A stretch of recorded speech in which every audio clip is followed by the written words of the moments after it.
the peaceful human world could vanish in an instant. One day, the sky tore open, paving the way for a horde of hideous monsters from another world to invade. The military's firepower was merely a tickle to them. Humanity fell into despair as they were mercilessly slaughtered. Just when it seemed all was lost, they appeared, the awakened ones, possessing extraordinary powers, known as heroes. Boom! Buildings crumbled under the monsters' firepower. The city engulfed in smoke and flames. Civilians fled for their lives, while a colossal three-eyed monster circled in the sky like an ominous deity. A mother clutched her child, despairing as the monster's shadow enveloped them. The terrified child cried out, "Mommy, I'm scared." Thud! A figure landed on the ground, blocking the path of death. A cloaked swordsman appeared, standing alone with his sword between the mother and child and the colossal monster. He yelled for them to run, then charged to hold off the monster, but was immediately swatted away like a fly. Another young man, wearing a blue jacket and wielding a high-tech greatsword, stood guard for the fleeing woman. The young man's face showed clear tension, but his eyes held no trace of fear. He swung his sword, ready to fight the formidable three-eyed monster to the death. Whoosh! With just a gentle flap of its wings, the monster sent him flying straight into a wall like a ball. Cough! The young man coughed up a mouthful of blood. It seemed this fight was far beyond his current level. Before he could recover, another monster with a mouthful of sharp fangs lunged from behind for a sneak attack. Slash! A red-haired swordsman appeared like a deity, swinging a blade of blue light that cleaved the attacking monster. With a single strike, the monster's head was severed from its neck. That's how a true master fights. The battle raged across the city, with other heroes also fiercely fighting a swarm of flying monsters. A green-haired hero unleashed a punch enveloped in dazzling golden energy, pulverizing another monster. Vice Commander Riko Dairen used a strange device to control the monster, while Ace Sakuma Retsu enveloped his hands in flames, preparing to deliver the finishing blow. Sakuma Retsu smirked confidently, the flames in his hands flaring fiercely. Game over. A colossal fire dragon technique swept across the battlefield, incinerating the monsters into ash amidst the ruined city. The hero team stood proudly in the street, cheered on by the surviving crowd. "We're saved! Hooray for Commander Kanda!" A young boy pointed towards the heroes, excitedly telling his mother, "Mommy, when I grow up I want to be as cool as Commander." The profiles of the ace trio were displayed. Commander Kanda Yu, a lightning elementalist, Vice Commander Riko Dairen, a psychic, and attack team ace Sakuma Retsu, a fire elementalist. Hidden in the shadows, a brown-haired young man looked towards the heroes with determined eyes, secretly thinking that one day he would also possess such power. A somber scene unfolded. Numerous bodies, covered with white sheets, were neatly lined up on the street, awaiting transport by truck. The female healer, Shiraishi Chiyo, gave an antidote to the brown-haired young man, warning that the bodily fluids of the winged tribe monsters were extremely poisonous. The brown-haired young man clutched his chest, coughing a few times. His wounds still tormented him. He recalled someone's venomous taunt. "A weak, incompetent fool dares to solo a monster?" Sakuma Retsu and Riko Dairen looked at him with disdain, bluntly cursing. "Are you stupid? Don't waste our time." The brown-haired young man hung his head, silently enduring the insult. "If someone like you is considered a hero, it's truly a disgrace." Sakuma Retsu sneered, delivering a fatal blow with his words. "Do you think doing this will erase the label of being the traitor's son?" Struck at his deepest pain, the brown-haired young man snapped his head up, veins bulging in his neck as he roared. "My father is not a traitor." Commander Kanda Yu coldly approached, his tone condescending. "Who do you think you're talking to?" Slap. Kanda Yu didn't say much, swinging his hand and slapping Sakuma Retsu directly in the face, sending him flying. Riko Dairen explained to the brown-haired young man, who was kneeling on the ground, "Your father, the former commander, abandoned his injured comrades and fled to another dimension. If that's not betrayal, then what is?" The brown-haired young man froze, his face darkening, as he mumbled in admission, "I didn't know about that." But then he looked up, tears welling in his eyes, and cried out in despair, "But my father would never betray humanity." Sakuma Retsu pinned the brown-haired young man down with his foot, growling, "Shut up!" The protagonist lay flattened on the ground, grinding his teeth in bitter resentment. His eyes flashed with an unconvinced gaze. Clearly, he hadn't given up yet. Sakuma Retsu sneered, his voice full of sarcasm. "What's with that look? Still not enough?" He arrogantly challenged. "Fine, prove it yourself. Come at me." Then added with contempt, "I only need one finger to send you packing." Provoked, the brown-haired young man roared and charged straight in like a moth to a flame. Sakuma Retsu stood still, his entire body erupting with fiery energy. his overwhelming aura making the protagonist inwardly tremble. Terrifying. As a result, the protagonist hit the ground again. Sakumaretsu and Riko Dairen watched with amusement. He actually charged in. What an idiot. Shiraishi Chiyo ran over from a distance, shouting loudly for them to stop. The healer quickly helped the brown-haired young man up, loudly defending him. Don't make a child bear the sins of their parents. Stop it now. Riko Dairen and Sakumaretsu merely gave faint smiles, thinking she was too soft and would eventually be deceived by the boy. Thump, thump. The brown-haired young man's heart suddenly pounded wildly. He clutched his chest, his face contorted in pain. What is this? My heart hurts so much. Dark veins began to bulge on his neck and face, and his eyes also turned a ghastly, glowing yellow. Shiraishi Chiyo's face paled as she instantly realized. Oh no, it's the winged tribe's poison. It turned out that during the battle, he had been hit by several poisoned darts when he was knocked away. Fortunately, Shiraishi Chiyo still had one last dose of antidote in her hand. Just then, Commander Kanda Yu appeared, coldly blocking her hand. Wait, now is not the time to use it, Kanda Yu commanded, his voice devoid of emotion. Chiyo, go check on the unconscious child over there. Shiraishi Chiyo hesitated, looking awkwardly at the writhing brown-haired young man and the unyielding commander. A strange black-haired man appeared, smirking confidently, as he told Shiraishi Chiyo, "It's fine, leave it to me." Shiraishi Chiyo reluctantly nodded, leaving the brown-haired young man writhing in pain. She ran off to complete her mission.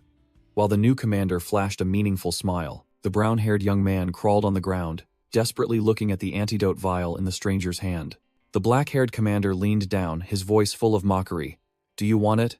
A large white wolf approached, and the commander remarked, "But this dog doesn't look well either. It might also be poisoned." The commander sat down, posing a difficult problem. "There's only one dose of antidote left. What should we do now?" Sakumaretsu immediately spoke up, his voice full of disdain. "Why hesitate? This dog is still useful in combat, but what can this guy do?" Riko Dairen chimed in, sarcastically. "Just finished playing the hero, and now you're going to let the dog die?" The black-haired commander stood up, sneering. "It seems everyone shares the same opinion." Pop!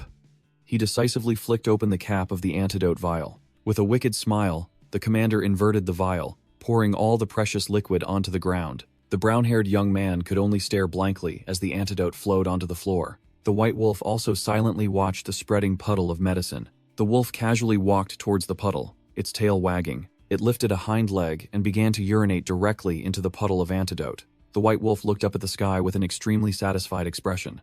Even worse, it then defecated right in the middle of that sacred puddle. The brown-haired young man was utterly shocked, yelling in helplessness. "Stop," the black-haired commander nonchalantly replied. "What's the big deal? Has not poisoned, just has a stomachache, right?" The brown-haired young man lay slumped, his voice a bitter whisper. "Why?" he cried out in indignation.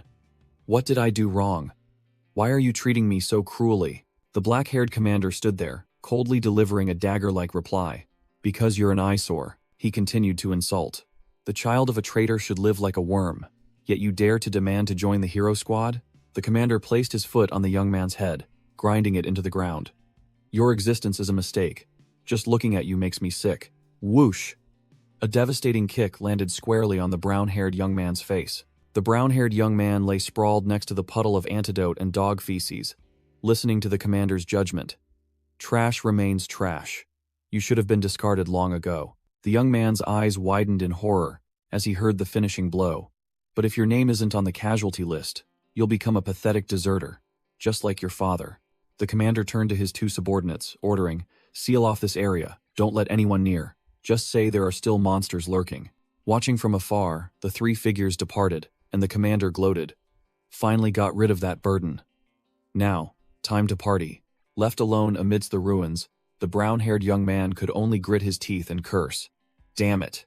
Standing in the distance, his two former teammates watched the brown-haired young man trying to get back on his feet. Suddenly, the brown-haired young man collapsed to the ground, seemingly having reached his limit. He slammed his fist into the ground, screaming internally, "Damn it! I risked my life to protect the people. Why am I being treated like this?" His eyes burned with extreme resentment, and a surge of dark red energy began to erupt. From within the dark energy, the hovering silhouette of a woman with demon horns appeared, exuding an overwhelming aura. The brown-haired young man startled, sensing another presence, and turned his head. "Who's there?" He tried to squint, thinking the poison was blurring his vision, unable to clearly see the opponent's form. Finally realizing, he panicked. A mostro.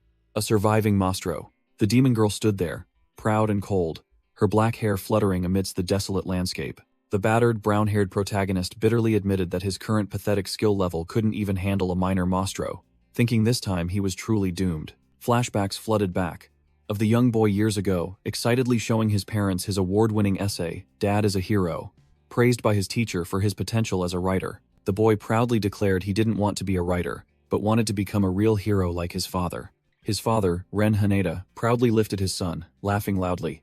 "Ha ha, truly my son." But then, tragedy struck. Two cold officials appeared at their door, announcing that Ren Haneda had betrayed humanity. All their assets were confiscated, and the entire family was evicted. On her deathbed, his dying mother entrusted her son, telling him to trust his father and uncover the truth behind everything. The boy cried out desperately as his mother took her last breath. Back in reality, the protagonist gritted his teeth, his eyes burning with determination. "I promised Mother, I won't die in this corner. I am Ren Haneda's son." He struggled to his feet, dark red energy swirling around him, roaring. "I won't give up." The demon girl stood there, her sharp eyes observing the prey's burst of willpower. The protagonist pointed the iron pipe at her, yelling, "I'm not afraid of Kanda, or even you." He clenched his teeth, pouring his last ounce of strength into a desperate, suicidal attack. With a furious roar, he swung his weapon and charged straight at his opponent. "Let me show you." He raised the iron pipe high, bringing down a heaven-shattering blow onto the demon girl who stood still as a statue. She simply raised one hand gently, her icy gaze showing not an ounce of regard. Thwack! The attack was effortlessly blocked. A massive surge of energy erupted from her hand, blowing the protagonist away like a fly. He let out a pathetic scream as he was sent flying. His body flew backward, slamming hard onto the road, his weapon flung far away. He lay sprawled on the ground, coughing up blood. The protagonist looked up in despair, stunned by his opponent's power. So strong. S rank? But why is an S-rank powerhouse here? The protagonist realized he had fallen for a trick. The previous small fry were just bait, and this formidable foe was the true boss lying in ambush. He scrambled to his feet, determined to report back to headquarters before it was too late. Before he could do anything, the demoness charged with terrifying speed, tearing through the air. With a whoosh, she closed in right before him, her eyes as cold as ice. A red streak flashed past. The protagonist only managed to see a negative image of himself before taking the full force of the attack. The demoness landed gracefully while the brown-haired man was blown away like trash. She landed, speaking disdainfully.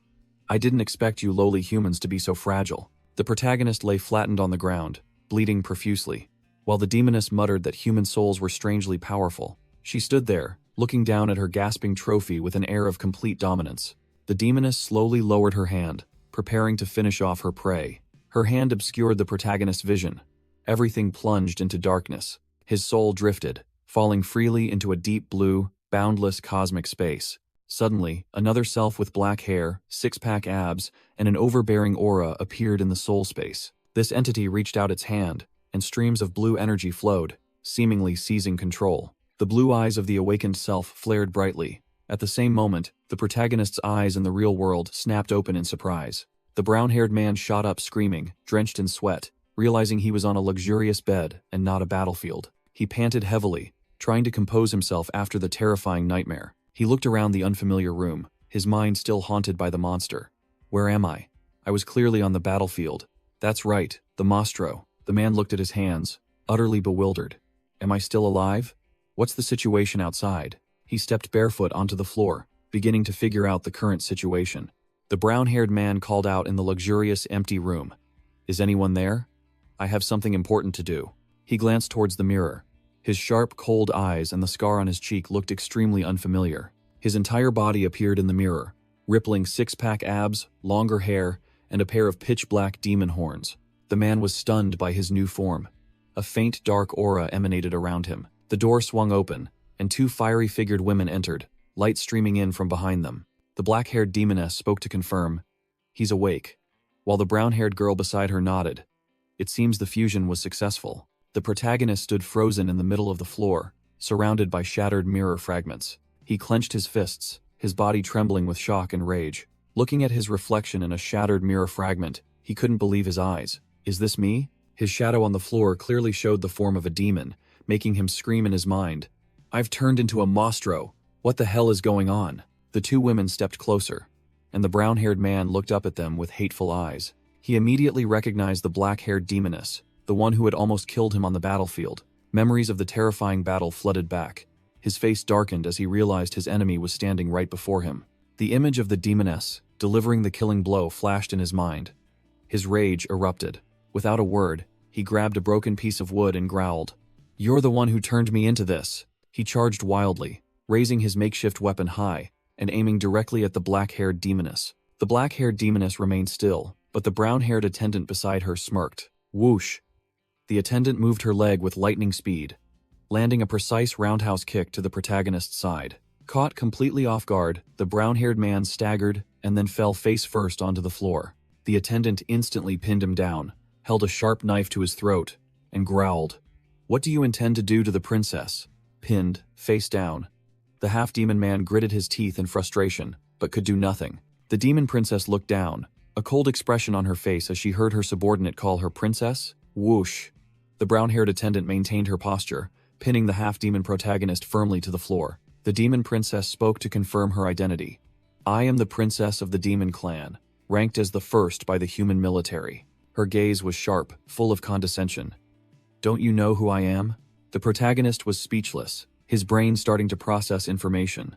How was a low-level individual like me assigned the task of hunting a high-ranking figure? The attendant explained bluntly.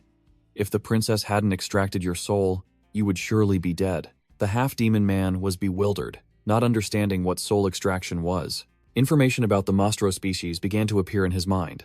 The Demon Clan, Winged Clan, Beast Clan, and Armored Clan. The Winged Clan specialized in aerial combat and carried deadly toxins. The Beast Clan were formidable in pure speed and physical strength. The Armored Clan were well-rounded in offense and defense, truly heavy-duty tanks. And finally, the Demon Clan, who looked most like humans but possessed psychic abilities. There were even rumors that high-ranking individuals could separate their souls from their bodies. He was stunned to realize the bitter truth. "So, my soul has been swapped with this Demon Clan vessel?" The half-demon man shot up into a sitting position, looking at his new body in panic. "What about my original body?" The demon princess began to explain about the Winged Clan's toxins, which could corrode an elephant in just 10 minutes. She smirked with a sinister charm. "Your body has probably already been disposed of." The protagonist's face turned pale, utterly shocked by the bombshell news. A cleaner in a hazmat suit was diligently wiping away a pool of blood, illustrating the fate of his old corpse. He staggered to his feet, looking down at the muscular six-pack body that wasn't his own, and could only utter a helpless ha. The protagonist sat slumped on the floor, his mind unable to process the news that his old body had turned to ash. "It's been disposed of?" The demon princess casually discussed buying battleground cleanup robots with her attendant, conveniently illustrating the scene of the protagonist's old body being cremated by a drone. The princess declared coldly, "What happens to that empty shell is none of my concern. Focus on getting used to your new body." She smirked, her eyes full of mockery. "Don't be difficult." The young man retorted, his voice strained, standing up and flexing his muscles. "I am not your subordinate. I have no obligation to obey your commands." He roared, asserting his true nature. "I am human." He directly questioned the two demons. "Why did you turn me into this? Is it to extract information about humanity and the heroes?" The demon princess only remained silent, her icy gaze refusing to answer. The protagonist thought to himself, his face filled with determination. "Too bad for you. You've picked the wrong guy to bring here." Thinking quickly, he acted, shooting off like an arrow, roaring, "If I'm to be exploited by these Mastro, I'd rather die again." The female attendant cast a disdainful glance, her tone condescending. Still resisting? Without further words, the attendant lunged forward with a kick, cursing him directly, "Weakling," and landed a kick to his ribs. She continued to overpower him, punching the protagonist directly in the face, sending him flying. Too weak. She delivered a devastating overhead kick, insulting him. "Don't be complacent with such meager skill. Even if you're just a vessel. For such a weakling to become part of the demon clan is truly disgraceful." Called a weakling, the protagonist gritted his teeth, hot blood rushing to his head. He growled back, "Who are you calling a weakling?" And suddenly, a surge of blue lightning erupted around him. Boom! He charged forward at terrifying speed, his hand crackling with lightning, striking the female attendant directly. The counterattack was too sudden, sending the attendant flying like a rag doll. The female attendant coughed up blood, her face utterly shocked. while the demon princess, watching from afar, also widened her eyes in surprise. The protagonist stood there, staring blankly at his hand. He himself didn't understand what the hell had just happened. The half-demon protagonist stared blankly at his sparking hand, muttering, "What was that just now?" The female attendant clutched her wound, gritting her teeth as she realized the power of the demon clan. The demon princess, from afar, explained that demon clan power is linked to the soul, wondering how a mere human could possess it. The half-demon felt a surging power within his body, an unprecedented sensation that made him wonder, "What is this?" The demon princess's purple eyes widened, clearly witnessing an unbelievable phenomenon. Without further ado, the demon princess shot off like a red streak of light, deciding to test him herself. With a whoosh, she was already close to the protagonist, her hand reaching out with unavoidable speed. Caught swiftly, the half-demon was lifted into the air, enveloped in the princess's blazing red energy. He was thrown straight onto the bed, completely losing control against her overwhelming power. The demon princess landed, her hands pressing against the protagonist's chest, effortlessly pinning him down. She sat directly on top of him, her cold eyes looking down at the one beneath her. The half-demon let out a groan, completely subdued and utterly bewildered by what had just happened. He angrily roared, "What the hell is going on?" His face still etched with shock. The demon princess grabbed his collar, her blazing red energy suppressing him, commanding, "Get up! Get up!" The protagonist gritted his teeth, trying to force himself up, but it was useless. His body wouldn't budge. "I can't move." The princess realized she couldn't sense any demonic energy from him anymore, but still couldn't explain the previous burst of lightning power. Her eyes gleamed with a spark of interest, seemingly having found a new amusement. She stood up, adjusted her attire, as if about to do something important. No sooner had she thought it, she plopped down onto the half-demon again. Pinned down, the half-demon was utterly bewildered, stammering, "What the hell are you going to do?" The demon princess said nothing more, and with one hand, grabbed the blanket. With a swift motion, she pulled the blanket over both of them, turning the bed into their private domain. Meanwhile, outside the room, strange vines began to creep along the stone wall. They squeezed through the door crack, looking like a living alarm system being activated. A flower bud at the end of a vine subtly snaked through the keyhole, beginning to scout the situation. Suddenly, the bud burst open, revealing a bloodshot eye darting around, observing. The surveillance eye peered inside, recording the scene on the large bed. But this makeshift security system didn't escape the female attendant's notice.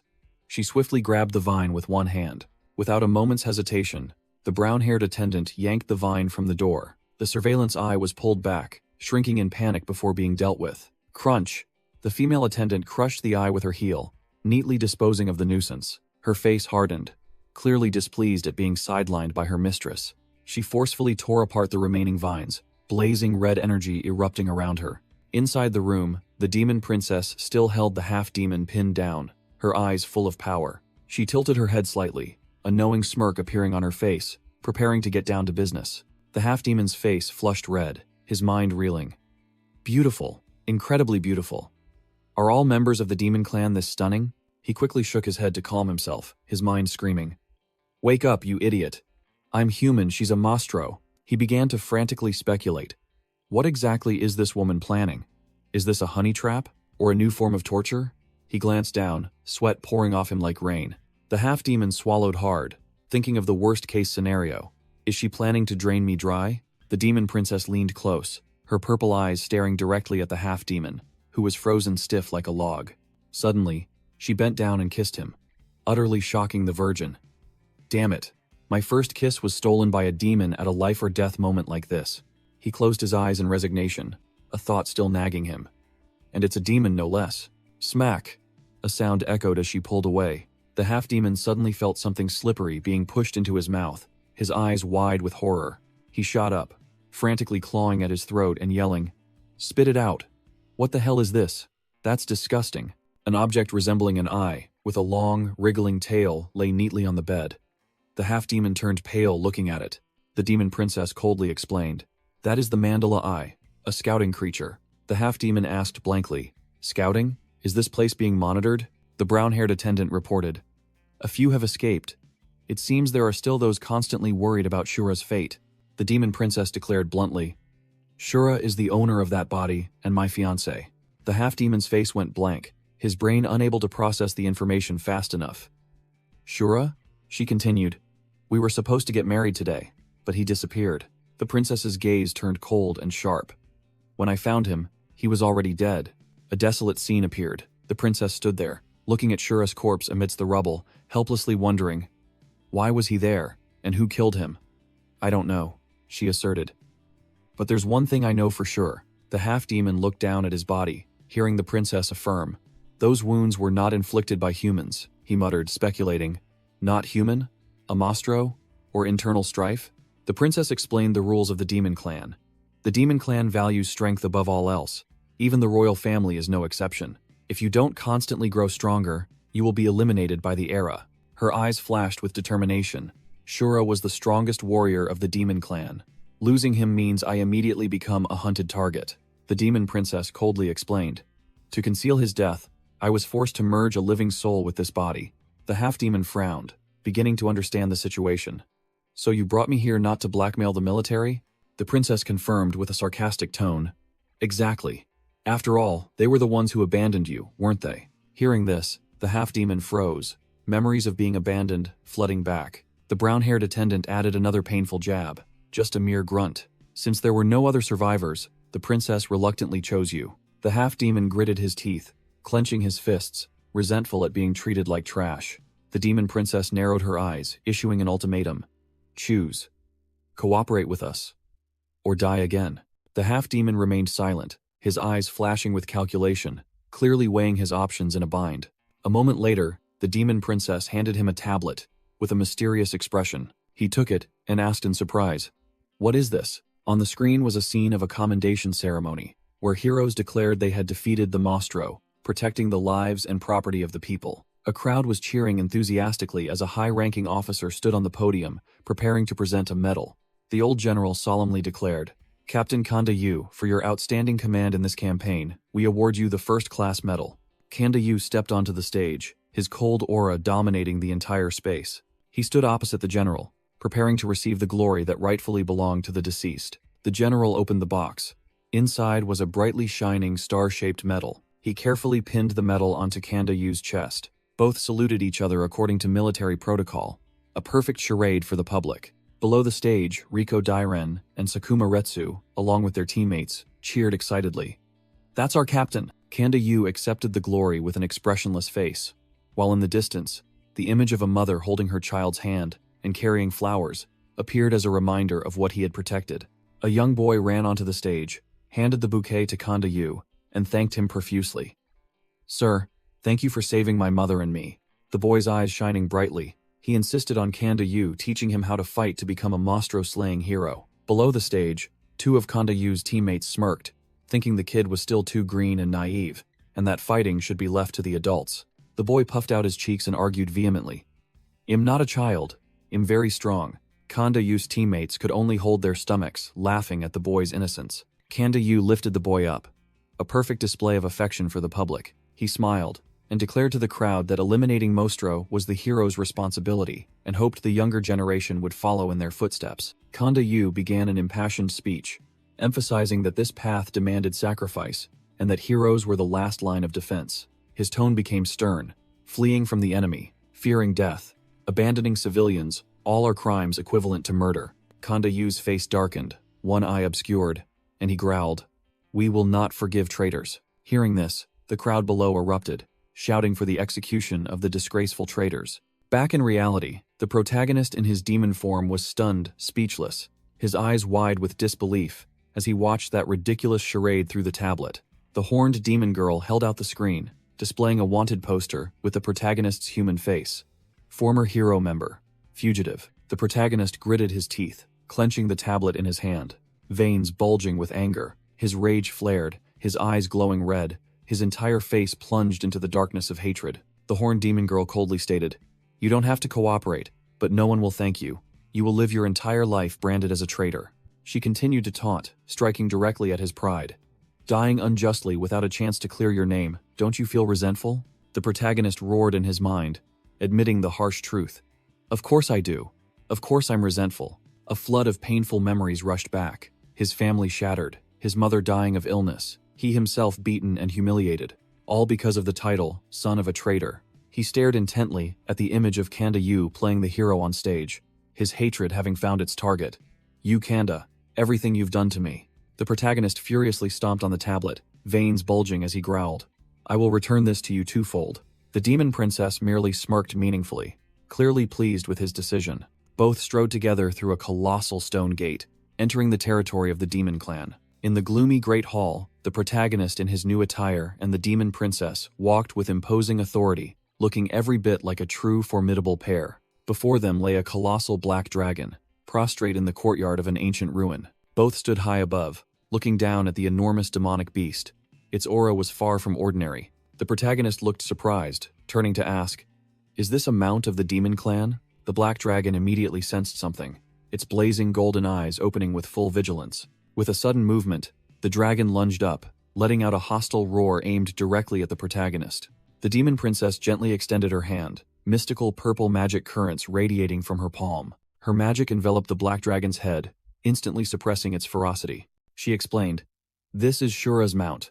Your body belongs to Shura, but your soul is human, which is why the demonic beast reacted so strongly." The demon princess clenched her hand, the purple magic condensing, appearing like a master of the game. A purple magic ring appeared in her palm, radiating dark energy. The protagonist took the ring, and she said, "Wear this. It will mask your human scent." A brown-haired attendant appeared, handing the protagonist a towering stack of documents and announcing, "This is data related to Shura. Learn it all before we reach the demon palace." The protagonist hugged the thick stack of papers, his face contorted at the sheer volume of information he had to cram. He yelled at the attendant, "How many days do you think I need to memorize all of this?" But she merely replied coldly, "I don't care." The protagonist turned to the demon princess for help, but only received a challenging smirk in return. She issued a gentle warning, yet filled with menace. "You don't have to memorize it. But if you make even the slightest mistake," the demon princess cast a sharp gaze, delivering a blunt threat, "I will kill you." The protagonist remained silent, his face expressionless at the threat, his arms still clutching the documents. Whoosh! From the shadows, colossal black spikes emerged, signaling an overwhelming presence. A pair of enormous black dragon wings tore through the air, their single flap generating a terrifying gust of wind. All three, the protagonist, the princess, and the attendant, were now settled on the black dragon's back, soaring away. The protagonist stood on the dragon's back, the wind tousling his long hair, his gaze fixed forward. The black dragon sped away at dizzying speed, and the protagonist looked down at the ground, wondering, is this the world inside the gate? The scenery of an entirely unfamiliar land unfolded below. Contrary to his imagination, this was a bustling city where horned demon clan members walked and lived like ordinary people. In a tavern, demon clan members clinked their beer mugs, laughing and chatting merrily as if no war had ever occurred. A cheerful street vendor called out, "I've just finished making steamed buns." The protagonist was speechless, his mind filled with conflict. "I thought the Mastro were a barbaric horde, but their lives are like this?" The demon princess stood beside him, her tone casual. "Your world isn't much different, you'll get used to it quickly." The protagonist smirked, retorting immediately, "Not much different? I don't think so at all." She began to lecture.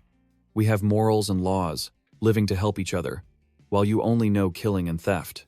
The protagonist pointed at the modern items in the demon clan's homes, countering, "Aren't most of these taken from humans?" The brown-haired attendant interjected with the logic of the strong.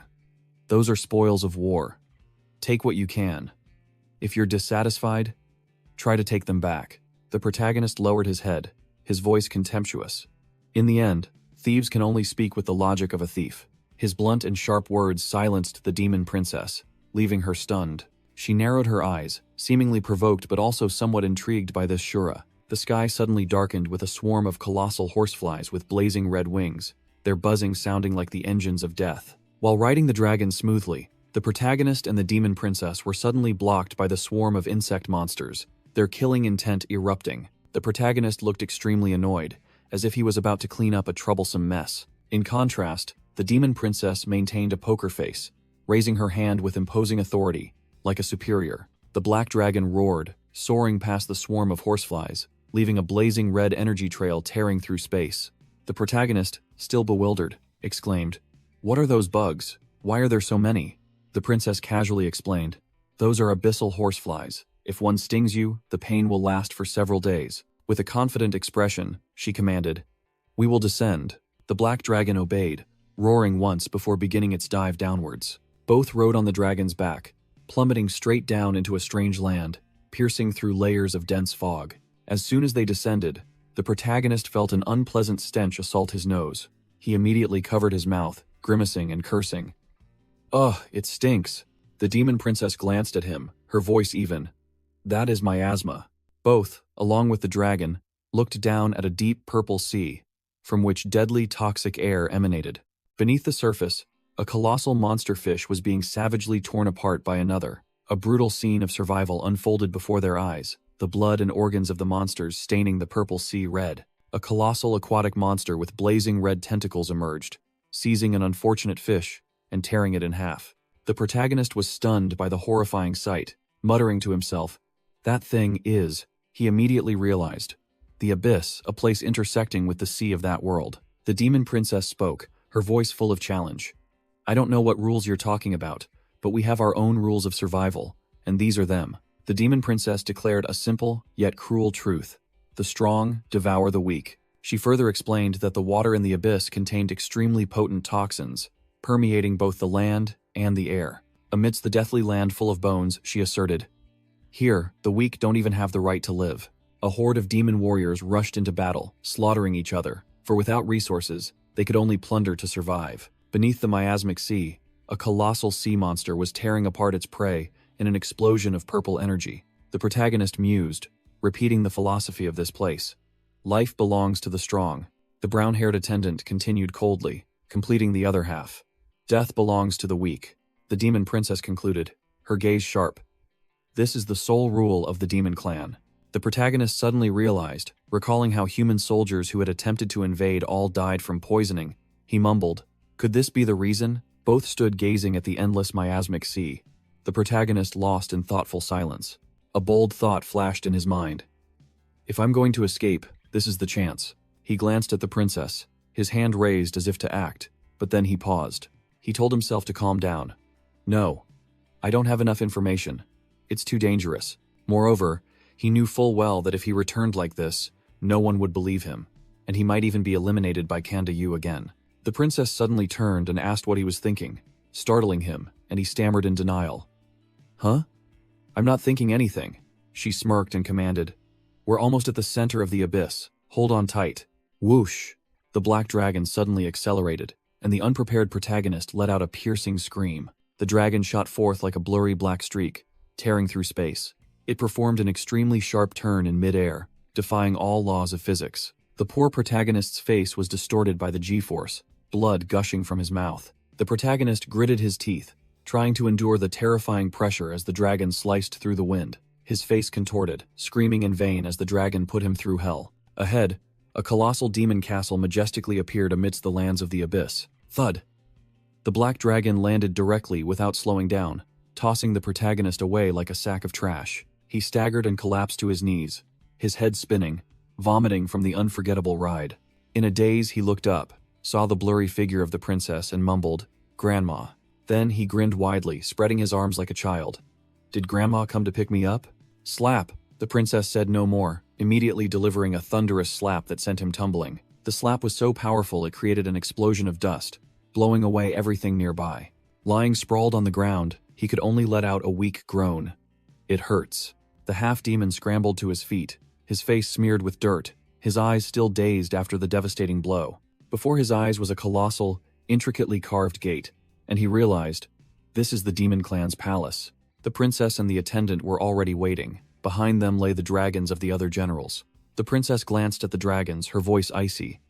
"It seems the other demon generals have arrived." The attendant reported that those 3 demon generals were incredibly ambitious, powerful enough to challenge the princess's throne. The attendant turned and sharply questioned the protagonist. "Have you reviewed the documents?" Which froze him. Seeing his bewildered expression, she growled. "Don't, tell me you don't remember anything." She swiftly drew a short dagger, pressed it against his face, and warned, "Deceiving the Demon King is a grave crime. If you make even a small mistake, I will kill you first to protect the princess." The protagonist was no pushover either, shouting directly at her, "We are allies. If you can't trust me, then just kill me." The attendant simply replied, "Fine," while the princess's powerful heel filled the frame, asserting who was truly in charge here. The demon princess let out an "oh," while the attendant behind her continued to glare daggers at the protagonist. Unexpectedly, the princess turned back, her tone somewhat softer. "Anyway, be careful." Our protagonist froze for a few seconds, seemingly a bit surprised by this sudden concern. Regaining his composure, he crossed his arms and boasted loudly. "You people don't know this, but I used to be called the military's strongest brain." A flashback appeared, as he explained his role was always to analyze enemies and find their weaknesses. As he himself possessed no special abilities, he confidently declared that memorizing the characteristics of monsters was child's play. Continuing to boast, he pointed to his temple, asserting that he had memorized all information about the demon clan. He gave a thumbs up, smiling confidently to reassure the princess. "Just rest assured." "Ha," the protagonist smirked, showing that he had everything under control. The Great Hall's doors opened, revealing a vast, gloomy space before him, filled with unfriendly gazes. A multitude of demon generals, each with fierce, horned faces, were staring intently at him. An entire crowd of formidable figures gathered, their eyes as sharp as daggers, clearly waiting for a good show. The protagonist began to sweat profusely. His earlier boasting seemed to have been a bit over the top. The princess paid no mind, coldly commanded, "Let's go," then strode forward. All three entered the Great Hall together, the protagonist walking behind the princess, and the attendant close by her side. Whispers arose from the crowd. "That's Shura the Death God." Another whispered, "He looks ordinary. Is he really dangerous?" While one ambitious fellow declared, "If I defeat him, the princess will be mine." Pressure converged from all four sides, making the protagonist sweat and visibly pale. Suddenly, a blonde demon general, without a word, shot forward like a bolt of lightning. He unleashed a devastating punch, aimed directly at the stunned protagonist's face. Clang! The attendant had appeared out of nowhere, raising her hand to block the blonde man's punch, her eyes sharp. The female attendant screamed as she was flung onto the floor, while the blonde general was also sent flying backward by an immense force. It turned out the princess had intervened, her face as cold as ice, brandishing a blazing red energy whip. Before the blonde general could even comprehend what was happening, he was struck by a devastating whiplash. The princess showed no mercy, continuing to swing her whip at terrifying speed, creating deadly red streaks of light. Whoosh! The whip struck the blonde general's chest directly, the force so immense that blood splattered. The blonde general dragged his body to the ground, glaring furiously at the princess. He growled, calling out his own name. "It's Moran, and you hit me? What are you trying to do?" The princess responded nonchalantly, while Moran quickly covered up, saying he was just warming up to ease his back. A pink-haired female general named Mommy sat on a throne, her tone full of sarcasm. "Just got married and already so busy, huh?" Another male general, Mari, also joined in with a pointed question. "Rumor has it Shura went missing. Has he been found?" Mari continued to taunt, wondering what on earth was happening on such an important day when the groom had vanished. Mommy sneered, praising the princess's generosity, then declared that if it were her, she would have torn the missing fiancé to shreds long ago. Moran added fuel to the fire, speculating whether Shura had abandoned his fiancé to seek out a lover. The princess finally spoke, her eyes sharp. "The news of Shura's disappearance has leaked. Whoever killed him, step forward." She asserted that they were all just probing, because there was no concrete evidence that Shura had been eliminated. The generals below clamored, seizing the opportunity. "Princess, leave that scoundrel and marry me instead." Moran seized the moment, pointing directly at the protagonist. "Shura, I challenge you to a duel. Whoever wins gets the princess." The entire group of demon generals joined in like a pack of vultures, roaring, "Duel! Duel!" The female attendant whispered to the princess, realizing that this entire lot was deliberately provoking Shura to force him into action. The attendant warned, "Princess, something is wrong." And the princess also sensed the abnormality in the air. With the entire group of demon generals taunting him, our protagonist froze, sweat pouring down like rain. An overwhelming, invisible aura emanated, distorting the space around the blonde General Moran.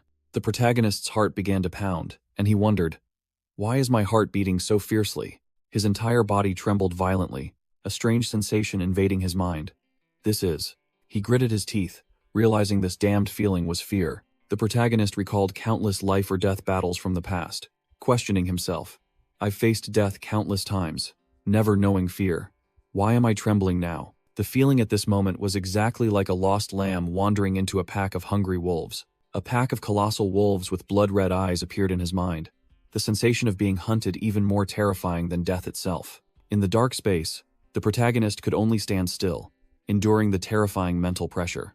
The demon princess narrowed her eyes, immediately realizing someone was playing a trick, thinking, if it were the real Shura, this meager demonic power would be nothing. But his soul is human. She assessed the situation. At this rate, he'll be crushed. The princess was in a difficult position. She couldn't intervene because doing so would expose her secret, proving this Shura was a fake. The protagonist clutched his chest, feeling extreme difficulty breathing under Moran's invisible pressure. He felt as if his heart was being crushed by an invisible hand, about to explode.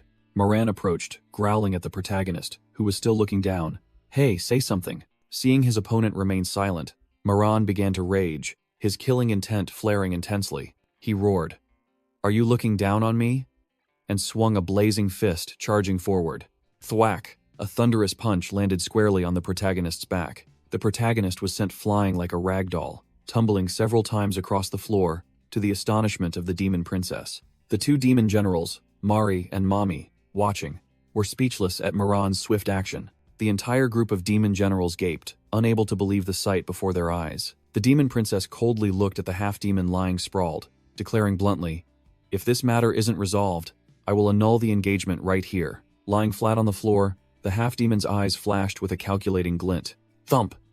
He braced his hands and slowly began to stand up. The protagonist stood upright, feeling his body could move again and he could breathe normally, thinking, "My body can move again. I can breathe." Moran sneered, boasting loudly, "Ha ha. Shura is just a coward who can't even defeat a woman," then turned to mock the princess' taste in husbands. The half-demon smirked defiantly. "I knew something was wrong, and now I know it's your mouth." Moran's face darkened, killing intent rising. "What did you say?" The protagonist maintained his arrogant smile, calling out directly, "Hey!" Infuriated by the taunt, Moran roared, "How dare you insult my woman?" Then charged, headbutting his opponent directly. Thwack! Contrary to expectations, it was Moran who took the hit, his face contorting as if he had just slammed his head into a steel wall. The demon princess and her attendant standing nearby were speechless, simultaneously thinking, "What a true coward." Female General Mami commented in exasperation, "Good thing I'm not a man. Watching this makes me feel ashamed for him." Meanwhile, male General Mari showed interest. Death god Shura is indeed terrifying. Moran lay sprawled on the floor, growling in helplessness, while the protagonist casually brushed his hands. The other demon general's eyes widened in shock, one muttering, "Truly impressive. One blow to take down General Moran. Good thing I didn't cause trouble." Having lost all face, Marin erupted with killing intent, roaring furiously, "You bastard, I'll kill you." Suddenly, a terrifying pressure enveloped the entire great hall. Marin froze, sweat pouring down like rain. The Demon King has arrived. A colossal orb of dark energy gathered in the air, swirling with destructive power. Boom! The energy orb struck Moran's position directly, engulfing him in a horrifying explosion right before everyone's eyes. A giant dark energy orb descended, intimidating the boisterous General Moran. The Demon King has arrived. A black-haired, red-horned female general named Maya coldly observed everything. The gray-haired General Mari also glanced, his face full of calculation. The pink-haired General Mami smirked mockingly, clearly amused by the spectacle. All three generals, Maya, Mari, and Mami, simultaneously knelt before the terrifying pressure of the Demon King. The Demon Clan princess also bowed her head, and the entire Great Hall fell into absolute silence as the other generals also prostrated themselves. General Maya shot a sidelong glance at Moran, her voice warning, "Moran, are you intending to disrespect the Demon King?" Moran ground his teeth loudly, his face flushed with humiliation, but dared not utter a single word. The blond man was forced to kneel on one knee on the floor, accepting being suppressed on the spot. The protagonist thought to himself about the information in the military files. The leader of the Demon Clan, the only SSSS rank monster, is none other than the Demon King. Amidst the stream of vibrant purple demonic energy, what appeared was not the Demon King, but a gigantic capybara. The protagonist's jaw dropped, his eyes wide in disbelief at the sight before him. A capybara? He quickly regained his composure, realizing it was Maya's voice transmitted through his mind. "Don't be surprised." The protagonist looked around, telling himself, "It seems only I can hear it." Maya explained telepathically to the protagonist, "Don't move, we are communicating through our minds." Maya revealed a shocking secret. The Demon King has grown old and entrusted his duties to us, the four great demon generals. He rarely shows himself and always communicates through an intermediary. The protagonist was instructed, Shura himself has never met the Demon King, so for now, just stay silent and play the part. The capybara, the Demon King's intermediary, announced, "Today, there will be an important discussion. The Four Clans Conference is about to take place, and this time, we will choose a new representative." General Maya looked straight ahead, her gaze sharp. The political game had officially begun. The black-haired General Mari cast a cold, calculating glance. The blonde General Moran smirked mockingly, the scar above his eye making him look even more arrogant. The pink-haired General Mami cast a seductive glance, clearly anticipating drama. The protagonist wondered in his mind, what in the world is the Four Clans Conference? Maya continued to explain telepathically. Every 5 years, the Demon Clan, Winged Clan, Beast Clan, and Armored Clan gather. This is a summit to divide territories, sign peace treaties, and settle important matters. The most influential figures from each clan all participate, and previously, the Demon King himself was present. Maya concluded the main point. In other words, whoever is chosen as the representative here has the potential to ascend the Demon King's throne. The muscular Moran immediately spoke up, flexing his muscles. "Among the 4 great demon generals, I have the most soldiers and the greatest power, so I am the most promising candidate." Although everyone had to admit Moran's power was unrivaled among the generals, he was merely a brutish musclehead. Mari coldly taunted, "What a pity, but this matter requires a brain, something you lack." Mara's power might not equal Moran's, but he was the most cunning and sharp-witted strategist. Maya's female attendant spoke up to nominate. "The noblest person must attend the Four Clans Conference. Princess Maya should participate." Moran scoffed contemptuously, uttering disparaging remarks towards Maya. "If you have time, go learn some skills to please a husband, lest he run away. This is no place for women." As soon as he finished speaking, a stream of purple energy condensed into the form of a venomous snake in Moran's hand. The purple snake coiled around his arm, ready to strike. Moran took a stance, preparing to unleash a display of power. Whoosh! He swung the snake whip towards Maya and Shura. General Mami gently caught the snake's head, smiling dangerously. "If you disrespect women, a woman will send you on your way." General Mami was described as a born cruel individual, who specialized in using her beauty to manipulate and win over countless subordinates. Marin growled, his eyes blazing, asking Mami if she wanted to fight him to the death. Mami sneered, sarcastically remarking that she was only worried about his injuries, fearing he might overexert himself and lose his manhood. Stung by the taunt, Moran's blood boiled with rage, his veins bulging. Mari coldly interjected, declaring that in the Demon Clan, there was no distinction between male and female. Power was everything. He smirked meaningfully, asserting he would follow whoever was strongest here, adding fuel to the fire. The lesser demon generals, upon hearing this, their eyes lit up, realizing this was an opportunity to turn the tables and contend for positions. Provoked, several aggressive generals rushed forward to challenge Moran, demanding a spot in the fight. Moran said nothing, unleashing a kick that sent the first one who dared approach flying. Wham! He swung his arm, clearing out the remaining rabble in an instant. The skill gap was too vast. The protagonist observed from the sidelines, realizing Mari was indeed an old fox, who had skillfully turned Moran into everyone's target. Mari secretly calculated, letting Moran and Mami tear each other apart until they were weakened. Then he would step in and take them both out. The protagonist sighed in exasperation, thinking the Demon Clan was too simple-minded, only knowing internal strife and self-destruction, while the greater cause required unified strength. Amidst the chaos, Mami drew a razor-sharp dagger, preparing to join the fray. Her purple eyes gleamed with killing intent, locking onto Moran as her target. Mami shot forward like an arrow, swinging her dagger straight at the blonde general's throat. Just then, Maya descended from above like a meteor, shouting loudly, "Wait!" Her weapon, a sharp short sword, flashed in the fiery red glow of demonic energy. Clang! Maya used her sword to block Mami's attack, and the two female generals faced each other at close quarters. Mami unleashed a dangerous strike, her purple snake-like weapon lunging forward with a surge of dark demonic energy. Maya remained unfazed, swinging her weapon to create a red and black energy vortex to meet the attack. Clang! The two whip-like weapons coiled tightly around each other, purple and black demonic energies clashing fiercely. Both female generals strained with all their might, creating a stalemate in the grand hall where neither would yield. Mami began her psychological game. "Princess, I'm protecting you. Why are you doing this?" She continued in a fawning tone, lamenting that Maya siding with the men was truly regrettable. Maya coldly retorted, declaring she sided with no one, and deeming their current mutual slaughter pathetic. From a distance, the protagonist smirked, acknowledging that this princess also knew how to use her head. He mused, but the other demons were just a bunch of muscle-brained fools, only concerned with their own interests. The protagonist concluded that reasoning with them would be a waste of words. They would never listen. As expected, Moran had lost all patience. He roared and swung his blazing greatsword. The blonde-haired man leaped into the air, his sword erupting with fire to form a gigantic fire dragon, charging directly at Maya. The protagonist saw the situation was dire and quickly shouted, "Watch out!" Maya startled and turned, her eyes flashing with surprise at the sudden attack. Whoosh! A gigantic fiery slash swept across the battlefield, targeting both female generals. Mommy shrieked as the extremely powerful energy blast sent her flying like a toy. Maya was also pushed back, forced to brace herself against the overwhelming power of the attack. The brown-haired attendant behind her cried out anxiously, "Princess!" Mommy scrambled to her feet, and despite being battered, she defiantly declared, "I'm fine." Mari reappeared just in time, his voice full of sarcasm.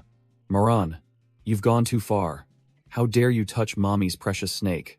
Mommy hugged her snake pet, her face grim as she warned Moran, "If you hurt it, don't blame me for being cruel." She unleashed a burst of pink demonic energy, glaring fiercely at the muscular man. Moran sneered, taunting Mommy directly. "It's just because you're weak. Don't blame others, you damn woman." His eyes flashed with contempt, treating his opponent as less than dirt. He puffed out his chest, declaring his dominance. "None of you here are truly strong. Anyone who wants to die, step forward." The other demon generals, seeing Mommy and Maya swept aside, began to falter, discussing an escape plan. One demon general whispered to his comrades, "We should retreat." Maran arrogantly looked at the capybara, reporting his achievement to the Demon King. "See, Your Majesty? No one dares to utter a word." The capybara, the Demon King's envoy, floated in a stream of demonic energy, responding coldly, "Is that so?" Maya bit her lip, her face darkening from being humiliated before the entire army. Mari also fell silent, his usual playful demeanor gone. The capybara envoy continued to declare, "If that is the case, Moran should participate in the Four Clans Conference." In the midst of the tension, a voice rang out, cutting through. "Wait!" The brown-haired man in Shura's body stepped out, his eyes full of confidence, shattering the silence. Maya and her attendant spun around, completely shocked by the stranger's appearance. Moran was equally surprised, asking directly, "Shura?" Mari smirked, his voice full of provocation. "Oh, so you're also interested in that conference?" The brown-haired man stepped forward, causing Maya to take a step back, while Mari commented, "The princess man isn't just here to play around." Mari continued to analyze with a profound look. He also carries ambition. The brown-haired attendant whispered to her mistress, her voice full of doubt. "How foolish. What is he thinking? He can't possibly defeat Moran." The brown-haired man in Shura's body smirked confidently, asserting firmly, "It's fine, I know what I need to do." Moran growled, recalling an old debt. "All right. I haven't settled my score with you yet." Without further words, Moran swung his sword and lunged, shouting, "Take this." He roared, his objective clear. "I'll kill you and make the princess mine."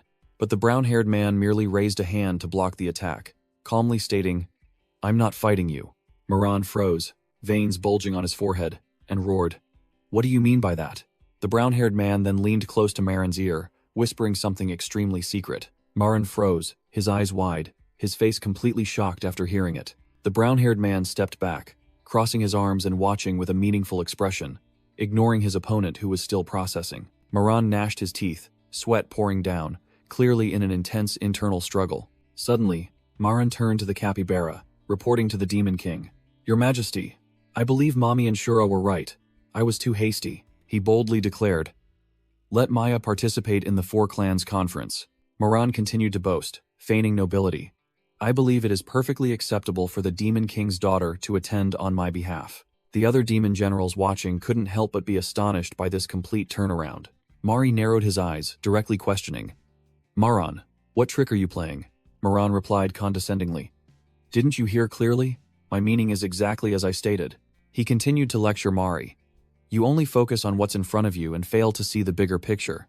Your participation in the tournament would be meaningless." The minions behind them began to whisper, suggesting that with the current injuries, the demon clan would only become a laughingstock for the other three clans, and the instigator was none other than Moran. Struck where it hurt, Moran furiously roared, "Shut up!" The capybara, the Demon King's envoy, floated in the air and concluded, "Moran has relinquished his right and nominated Mommy. Does anyone object?" Moran snarled, his fiery red eyes sweeping over the crowd. "Whoever opposes me, I will consider an enemy." Mari stood behind the protagonist, speechless at Moran's incredibly swift change of heart. The protagonist merely smirked, a triumphant expression on his face as if everything was within his grasp. Mari shrugged, looking helpless. If Moran has said so, I have no objections. The other minor generals, seeing the matter was settled, quickly clamored in agreement to let the matter pass. The capybara proxy emitted a pink aura, officially declaring, therefore, in the upcoming 4 clans tournament, Maya will represent the Demon Clan. The Demon King's messenger turned to assign Maya her task. Maya, do not disappoint everyone. Go forth and secure benefits for the Demon Clan. Maya's brown-haired attendant could not hide her joy when her mistress was given the opportunity.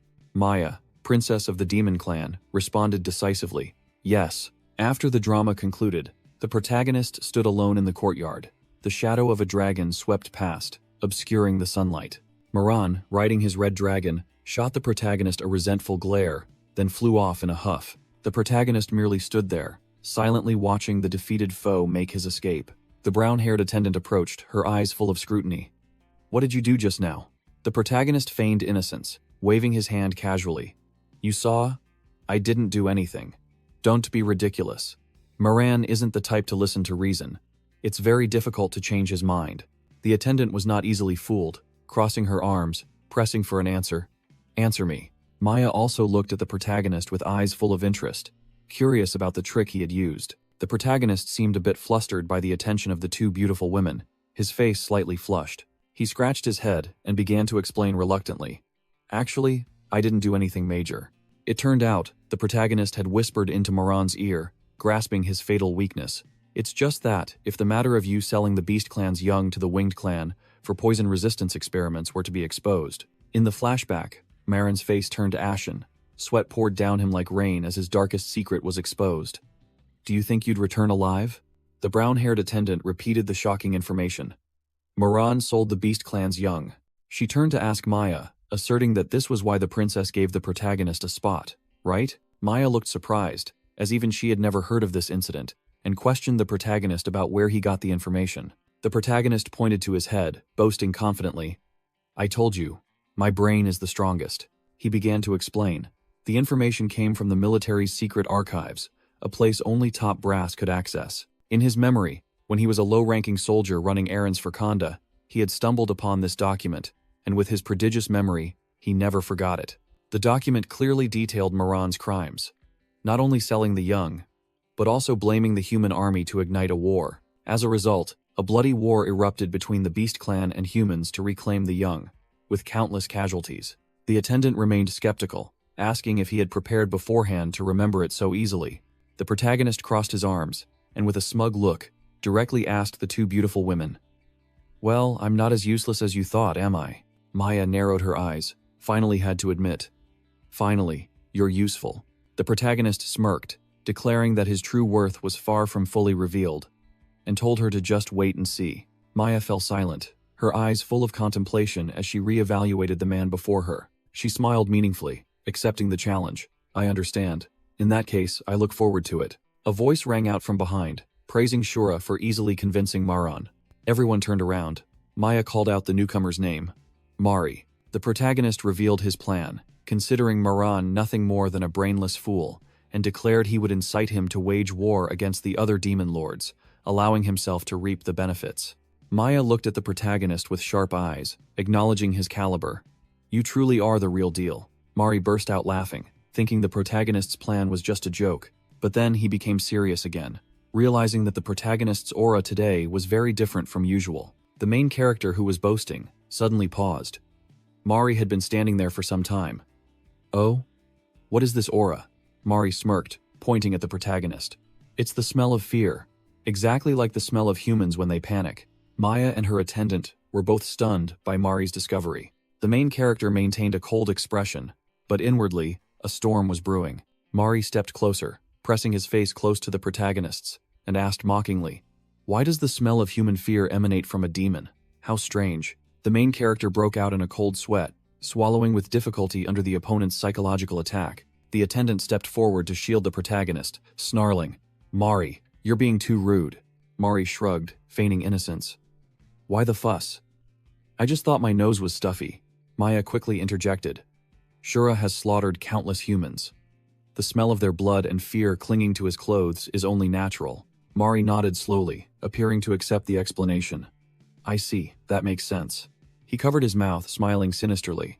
It seems the princess has not only found a good husband, but also a formidable ally. Mara's smile was full of hidden meaning. Clearly, he didn't fully believe this act. Mari turned and walked away, leaving behind a tense atmosphere. Maya turned to ask her attendant. She explained. Mari is a master of psychological manipulation. He revels in the fear and despair of his prey before they die. The attendant concluded. He definitely used his demonic energy to test your limits. Now he's suspicious. What's your plan? The main character recalled the feeling of being mentally suppressed, a terrifying fear. That feeling was as if all the bones in his body were being crushed into powder. He admitted to the attendant. This time, I was lucky to have you. Otherwise, next time I definitely wouldn't be able to hold out. Maya looked directly at the protagonist, warning. After today, Maran will try to deal with you, and Mari will begin to probe. Maya laid down her final demand. Ao and I cannot constantly be by your side. Grow stronger on your own, so that everyone must acknowledge you as Shura. Ao bluntly criticized the protagonist in front of the princess. Your Highness, he is too weak. He can't even defeat petty demons, let alone Maran or Mari. Criticized, the protagonist bitterly retorted, pointing directly at Ao. Who's weak? You're the weak one. Maya looked at the protagonist meaningfully. Considering the human soul within Shura's body could be a useful trump card. Maya led the way to a majestic cliff, where a mysterious structure was built within. The three stood before a gigantic wooden gate, resembling the entrance to an ancient fortress. The protagonist looked around in bewilderment, not understanding where he was. Maya replied coldly and concisely. This is Shura's armory. She explained that Shura had a morbid habit of collecting enemy weapons as trophies, so many that he had to build a separate warehouse. The gate slowly opened, and a blinding light shone outwards from within. A colossal hall appeared, filled with various weapons displayed along both walls. Rows of gleaming swords and long spears hung on racks, each item exuding sharpness. Countless greatswords and other unusual weapons were also present, proving Shura's collection was extremely diverse. The protagonist was overwhelmed, thinking to himself, truly the god of slaughter. Who knows how many lives Shura sent to the afterlife to acquire this arsenal. The collection also included spiked shields of the Gao tribe, maces of the beast race, and even human firearms. The protagonist's gaze stopped when he saw a pair of fangs displayed as a trophy. He muttered, thinking Shura truly had issues for bringing back even the fangs of the winged race as souvenirs. Maya interrupted, asserting that Shura's unparalleled power was not simply because he was strong. She pointed towards the center of the hall. That is the weapon he used. A demonic sword was hovering over a stone pedestal, emitting a blood-red aura of evil energy. The sword had an intimidating design, a glossy black blade with purple veins, and a surging killing intent, just waiting to be unleashed. Maya coldly introduced Shura's prized possession, the demonic sword Deverolf. The brown-haired young man glanced over, thinking to himself that it looked ordinary, nothing special. Maya began to recount the sword's bloody past, stating that when it first appeared, an unprecedented war of conquest erupted throughout the demon realm. Powerful figures like Maran, Mari, and Mami also rushed to seize it, only to be beaten black and blue. The sword's power was so overwhelming that even the Demon King himself could not control it. Finally, Maya revealed that the war only ended when the legendary Shura stepped in to quell the chaos. Ao added, emphasizing that countless demons had perished before they could even touch the sword, astonishing the brown-haired young man. Maya explained the weapon's mechanism. Deverolf is not an inanimate object, it is a living demon, specializing in sucking the life force from enemies to convert into power for its master. She concluded with a stark declaration. The more it kills, the stronger it becomes a true snowballing item. The brown-haired young man's eyes lit up, realizing that by absorbing enough demonic energy, he could become as strong as Shura. But then he curled his lips ambitiously, declaring firmly, No, I will surpass even Shura. At the same time, Ao stood with her arms crossed, pouting in disdain. He can't even defeat the lowest-level demonic beasts. Does he even have any actual combat experience? And just as she said, the brown-haired young man was getting thoroughly beaten by a swarm of small blue monsters. He took a direct hit to the face, looking quite pathetic. The young man coughed violently, clearly overwhelmed by the low-level monsters. He bitterly cursed, realizing how weak and useless he looked. A small monster lunged forward, startling the brown-haired young man. He roared in frustration, deciding he had to use a weapon. The brown-haired young man strained with all his might, but the demonic sword, Deverolf, was heavy as a mountain. He could only drag its tip across the ground with difficulty. Straining with all his might, The brown-haired young man still couldn't lift the demonic sword Deverolf. He bitterly cursed, helpless against the weapon's weight and his own weakness. A low-level slime monster lunged forward, opening its wide maw, intending to bite directly into his face. Scared out of his wits, he abandoned his sword and ran for his life, screaming, "Don't eat me." Ao stood beside Maya, arms crossed and pouting. I knew he was weak, but I didn't expect him to be this useless. He can't even wield a weapon. Yet he claims to surpass Shura. Truly, big-mouthed humans, Maya explained. This body belongs to Shura, but he doesn't possess Shura's power. That's why Deverolf doesn't acknowledge him as its master. Nevertheless, the Demon Clan princess narrowed her eyes in thought. But is that truly all there is to it? In Maya's mind, a sudden image flashed of a warrior exploding with blue energy, making her wonder, could I have been mistaken? The slime monster gave no one time to think.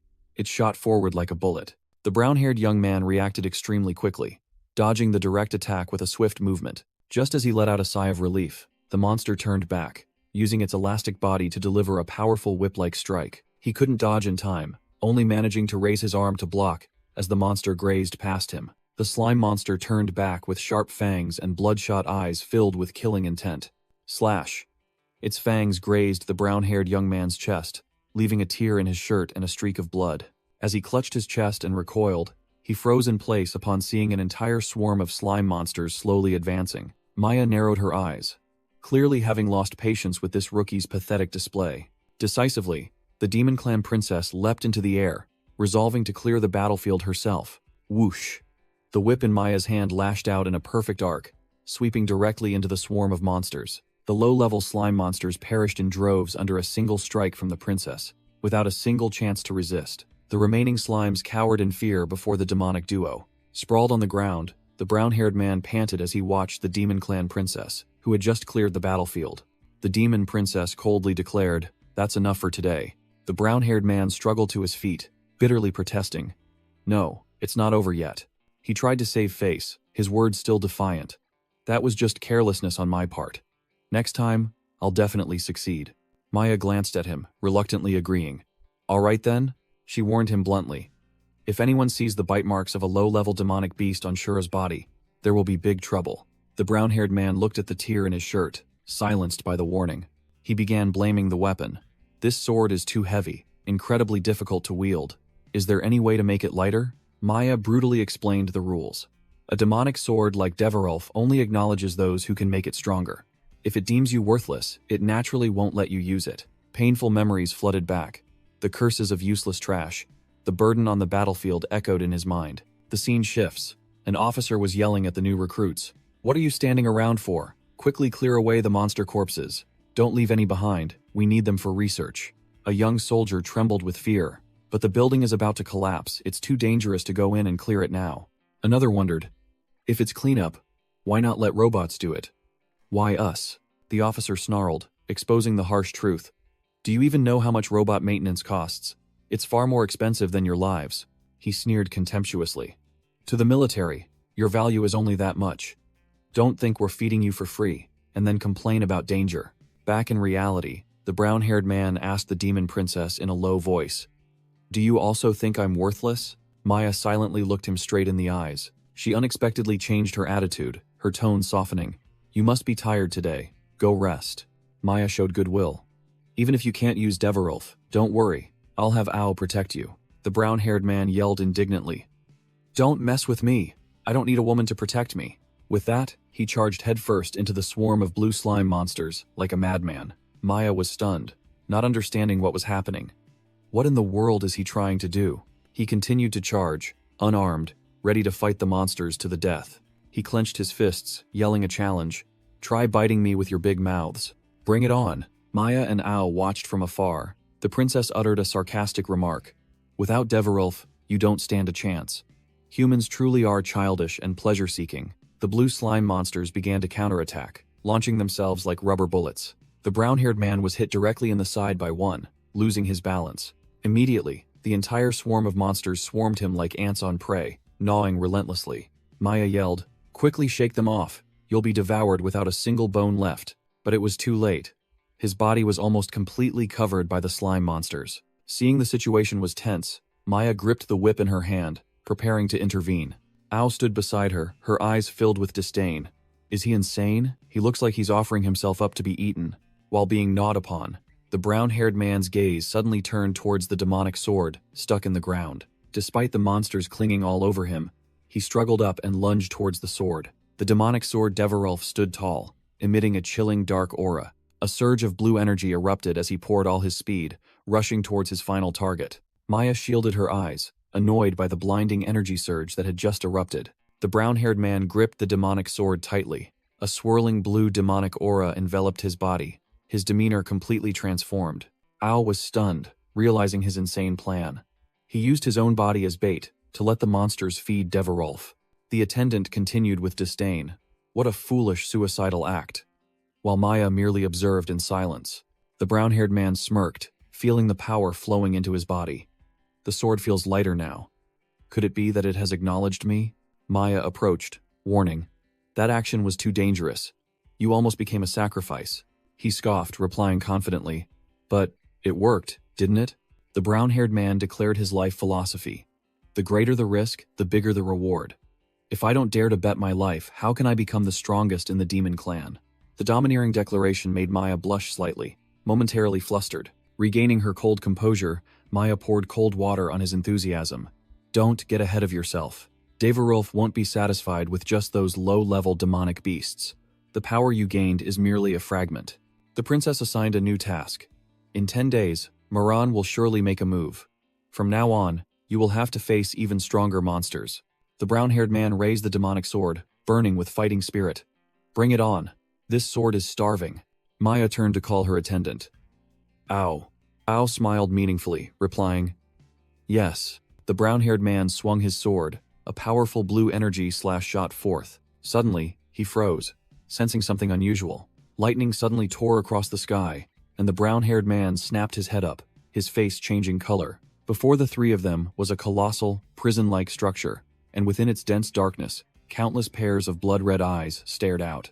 Ao smirked, announcing, Your next opponents are the Gale Wolves, causing the brown-haired man to turn pale, screaming in alarm. There are too many. The brown-haired man swung his sword, charging in to swiftly deal with a Gale Wolf. With a fiery slash, the monster was instantly obliterated, and the brown-haired man roared with delight. So this is what leveling up feels like. It's incredibly exhilarating. Facing the last wolf, the brown-haired man clicked his tongue in disdain. He smirked, declaring confidently, Just take care of this last one, and I'm done. To his surprise, the wolf turned tail and ran, making the brown-haired man furiously chase after it, yelling, Stop! The prey had vanished into the dense forest. The brown-haired man stopped, searching bewilderedly. Where did it go? Suddenly, a strange sound caught his attention. He smirked triumphantly.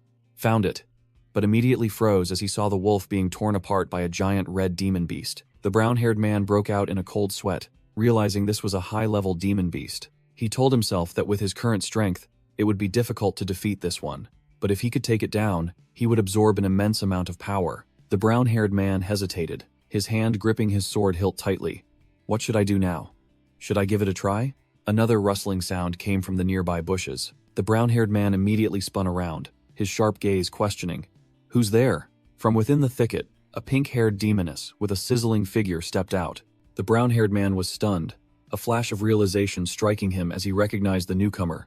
Mommy. Both stood facing each other on the forest path. Mommy narrowed her eyes, calling out the name of this body's former owner in surprise. Shura? The brown-haired man frowned in confusion. Why is this demoness here? Is she following us? The brown-haired man began to calculate, sweating profusely. Could this woman have overheard our entire conversation? He glanced at Mommy, realizing her condition wasn't much better. It seems she's also quite heavily injured. A glint flashed in the brown-haired man's eyes. A devious plan began to form in his mind. He silently watched the red dragon tearing apart its prey, deciding to remain still and observe. The brown-haired man smirked cunningly, thinking to himself, If I don't intervene, they'll just tear each other apart. He decided to sit back and enjoy the show, waiting for the opportune moment to swoop in and finish off both of them. Meanwhile, Mommy was also confident in her beauty. No man has ever escaped my charm. Let him lure the demon beast, and I'll just slip away. She deliberately snapped a dry branch under her foot, intentionally creating a sound. Snap! The red dragon was immediately drawn by the sound. It whipped its head around with bloodthirsty eyes. Both the brown-haired man and Mommy jumped in surprise. Their plans had been discovered by the monster. The red dragon roared, then shot straight towards Mommy like an arrow. Mommy's face went pale, reaching out desperately for help. "Shura, save me!" The brown-haired man didn't hesitate, turning his head and running for his life, not forgetting to point at Mommy and shout loudly, "If you want to eat, eat that woman over there." Just as Mommy was still stunned by the betrayal, a purple snake-like whip shot out from her hand. The whip wrapped tightly around the brown-haired man, who was in the midst of fleeing, pulling him back. Mommy soared forward, swinging directly onto the brown-haired man's back, making it impossible for him to continue running. She hugged him tightly from behind, pressing herself close to him. Mommy leaned into his ear, taunting, "Shouldn't you act like a hero and help me? Running away like that is truly pathetic. Are you even a man?" The brown-haired man's face flushed crimson as he tried to pry her hands off, stammering, "Get away from me. My wife hates you. If she sees this, she'll be furious." Mommy stuck out her tongue playfully, taunting the brown-haired man. "The one known as the god of death is controlled by his wife.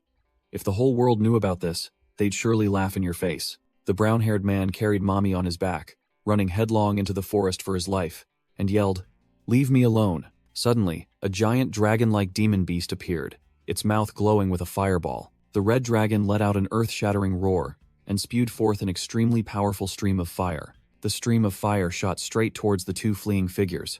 Mommy frantically realized it was a fire elemental demon beast. The brown-haired man couldn't dodge in time, taking the full blast of fire on his back to shield Mommy. He screamed in pain as the flames scorched him. Both were thrown into the air by the attack's destructive force.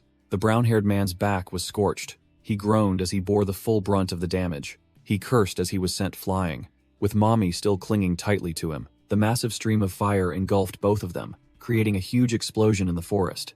After the explosion, Mommy was flung away, tumbling onto the ground. Mommy propped herself up, groaning and complaining of pain. The brown-haired man also lay face down on the ground, exhausted and steaming profusely. His eyes gleamed with a cold light, clearly indicating extreme annoyance. He stood up, pointing directly at Mommy's face and yelling, "You coward! How dare you use me as a shield?" The brown-haired man broke into a sweat, his face turning pale as he realized he had spoken out of turn. Mommy looked back with sharp eyes, retorting, "Didn't you also intend to use me as bait to escape? We're both the same." The brown-haired man tried to push her away and yelled, "Let go! Don't cling to me!"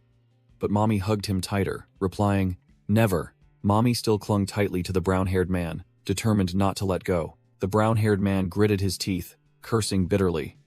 Damn it. Helplessly, he resigned himself to carrying Mommy on his shoulder and running for his life. The two were just a small dot, dashing swiftly through the forest. The brown-haired man was still carrying the pink-haired burden on his shoulder, running for dear life. Mommy rested her head on his shoulder, seemingly enjoying the situation. Both stopped before a bottomless abyss, from which thick purple, poisonous mist billowed. The brown-haired man carried Mommy, his face darkening as he realized this was a dead end. A gigantic red drake appeared, growling and blocking their path. This is a formidable opponent. Facing the monster, the brown-haired man maintained an impassive face, calculating his every move. He thought to himself, even the demon clan couldn't withstand this beast's venom. But if he fought directly, Mommy would discover his true identity. Mommy cast a meaningful glance, as if she had planned everything. This was a trap, to force him to reveal his hand. Damn it, there's no other way, the brown-haired man yelled, his face filled with determination. The red drake roared and charged straight towards the two of them, making the ground tremble. The brown-haired man suddenly whispered into Mommy's bewildered ear. What are you trying to do? Mommy shrieked in panic as he rushed towards the abyss. Are you insane? It's a deep chasm down there. Don't drag me with you. He smirked, retorting sharply. You were clinging to me just a moment ago. Now you want to run? Not a chance. With that said, he threw Mommy with all his might towards the red drake, which was waiting with its maw open. While the monster was distracted, the brown-haired man decisively jumped into the abyss, mercilessly leaving Mommy as bait. The brown-haired man and Mommy plunged headfirst into the abyss like two bullets. It turned out that as he jumped, he had managed to grab Mommy, dragging her down with him. Both of them splashed into a pool of purple liquid, and the red drake melted in an instant, the moment it touched the surface. The high-level demon beast completely evaporated, leaving only its bleached white skeleton sinking to the bottom. The brown-haired man was also deeply shocked, unable to believe that such a large monster could be dissolved in an instant by this potent poison. But then he felt a strange, cold sensation clinging to him. It turned out Mommy was using him as a living buoy, clinging tightly to him to avoid sinking. The female general's face flushed red as she shyly clung to him, leaving the brown-haired man speechless. "Hey, wait a minute." Mommy mumbled an admission that this was the first time she had ever felt so embarrassed in front of a man. She looked up, her gaze complex, and called out Shura's name. Immediately after, the purple snake from Mommy's weapon suddenly lunged out, biting deeply into his thigh with a deadly command. "Die!" The brown-haired man cried out in pain. Mommy let out a roar and delivered a decisive blow. The force of the attack sent the brown-haired man sprawling onto the ground. He yelled furiously, "You wretch!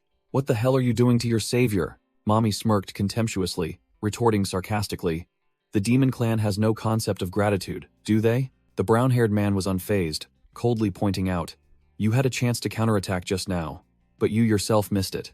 Mommy approached him, flatly declaring she wouldn't hold back. While he cautiously asked what trick she was planning, she immediately pinned him to the ground, making the brown-haired man grumble irritably. "Why do all these demonesses like to be on top?" Pinned to the ground, the brown-haired man suddenly remembered a bitter lesson. Female demons might not be physically strong, but they can drain their opponent's power through certain actions. Mommy's snake tail coiled tightly around his arm, making the brown-haired man realize he was about to become a victim of that trick. He broke out in a cold sweat as Mommy pressed her body close, her snake tail provocatively swaying. "No way." He strained to resist, determined not to let this woman drain all the power he had cultivated for so long. Mommy smirked mockingly, nonchalantly announcing, "What's the point of resisting? You've been poisoned by my snake venom, a poison specifically for men." She continued her psychological attack, threatening that if he lay still, he'd be fine. But if he resisted, the poison would spread and make him explode. The brown-haired man gritted his teeth and cursed, feeling the damned poison seeping into his body. Mommy licked her lips provocatively, growling, "If you can't take it anymore, then I'll enjoy this feast," she roared, her sharp claws extended, preparing to strike. Suddenly, Mommy froze, sensing a strange blue energy emanating from her opponent's chest. A deep gash was clearly visible on the brown-haired man's chest muscles. He looked down. His body was torn open, his clothes tattered. He resentfully realized this was an old wound from a battle with a low-level demon beast. Seeing her opponent seemed serious, Mommy covered her mouth and giggled, thinking he had this bizarre preference. She licked her lips, her eyes lighting up. "Such an attractive body. I wonder what it tastes like." "The power of the death god is mine," Mommy declared and then lunged down. She sank her fangs into the brown-haired man's shoulder, beginning the energy-draining process. Whoosh! An extremely powerful surge of dark energy erupted from the brown-haired man's body, sending Mommy flying high into the sky. Mommy was flung away like a broken kite, while the brown-haired man still lay sprawled on the ground. Suddenly, Princess Maya appeared with an impassive expression, questioning, "What are you two doing?" Her attendant Ao put her hands on her hips, clearly jealous. "While the princess and I were looking for you, you were here fooling around with each other?" Lying flat on the ground, the brown-haired man quickly explained, "It's not like that. That woman poisoned me," Ao snapped, not believing a word. "Poisoned and still so energetic? Are you making fun of me?" Maya glanced, then ordered decisively, "Get up now." The brown-haired man continued his act, explaining that if he stood up, the poison would take effect and he would explode. Losing patience, Ao grabbed his hair and yanked his head up, roaring, "There's no such ridiculous poison." Pulled upright, the brown-haired man bewilderedly realized his body was completely normal, with no signs of exploding at all. He realized he had been tricked, and furiously pointed and yelled, "You dared to trick me."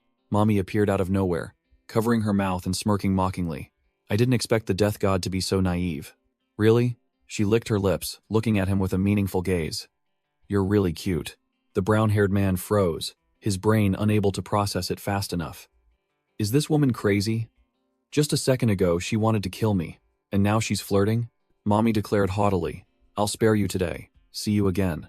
She stepped forward, placed her hand on his chest, and whispered, "Next time, let's have some fun together." He growled, "If you don't want to die, get lost and find someone else." Mommy leaned in close, arguing playfully, "When men say no, they mean yes, right? I know it." Without further ado, she sealed it with a fleeting kiss. The brown-haired man blushed, utterly speechless at his opponent's boldness. In the background, Maya and Ao stood with their arms crossed, observing the entire display of public affection with the most serious expressions imaginable. Ao flared up, snapping, "What are you two doing in front of the princess?" Mommy nonchalantly turned her back and walked away, whistling as if nothing had happened, then called back, "Wait." She turned back, her eyes full of provocation and challenge. Maya blocked her path, coldly declaring, "This is my territory. Do you think this is a marketplace where you can come and go as you please?"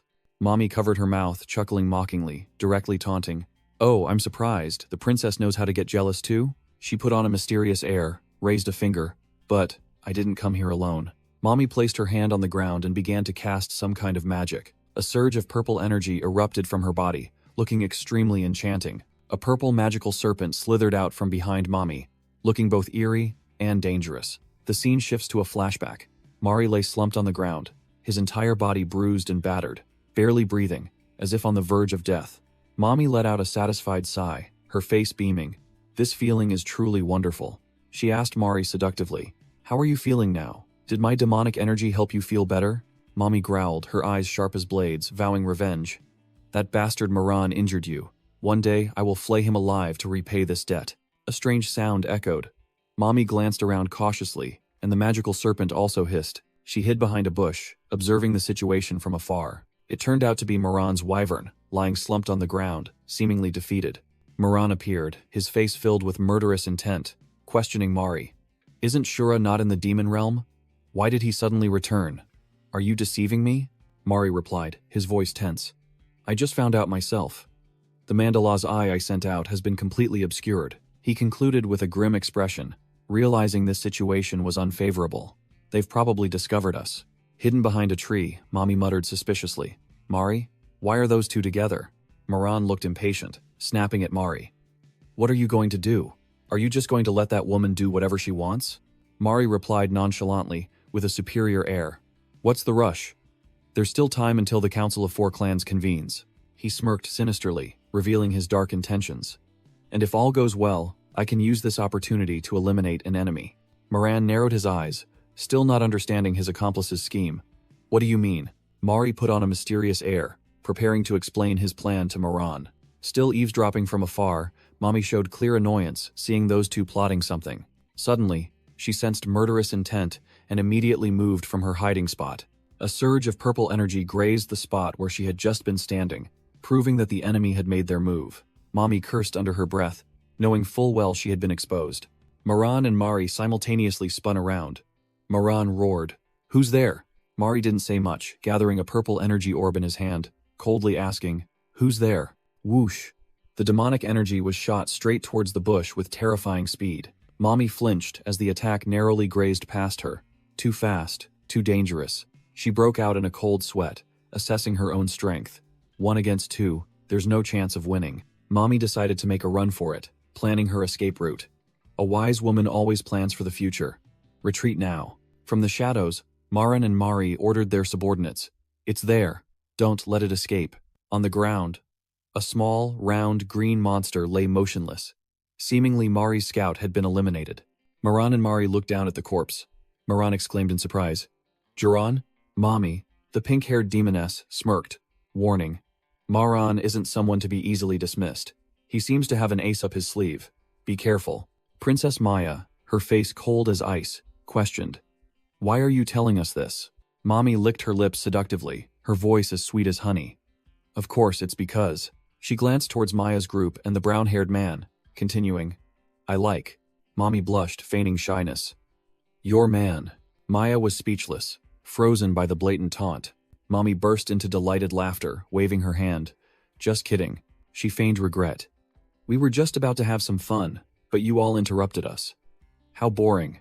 I'll have to find someone else to relieve myself with." Mommy arched her back, showing off her deadly curves, winking.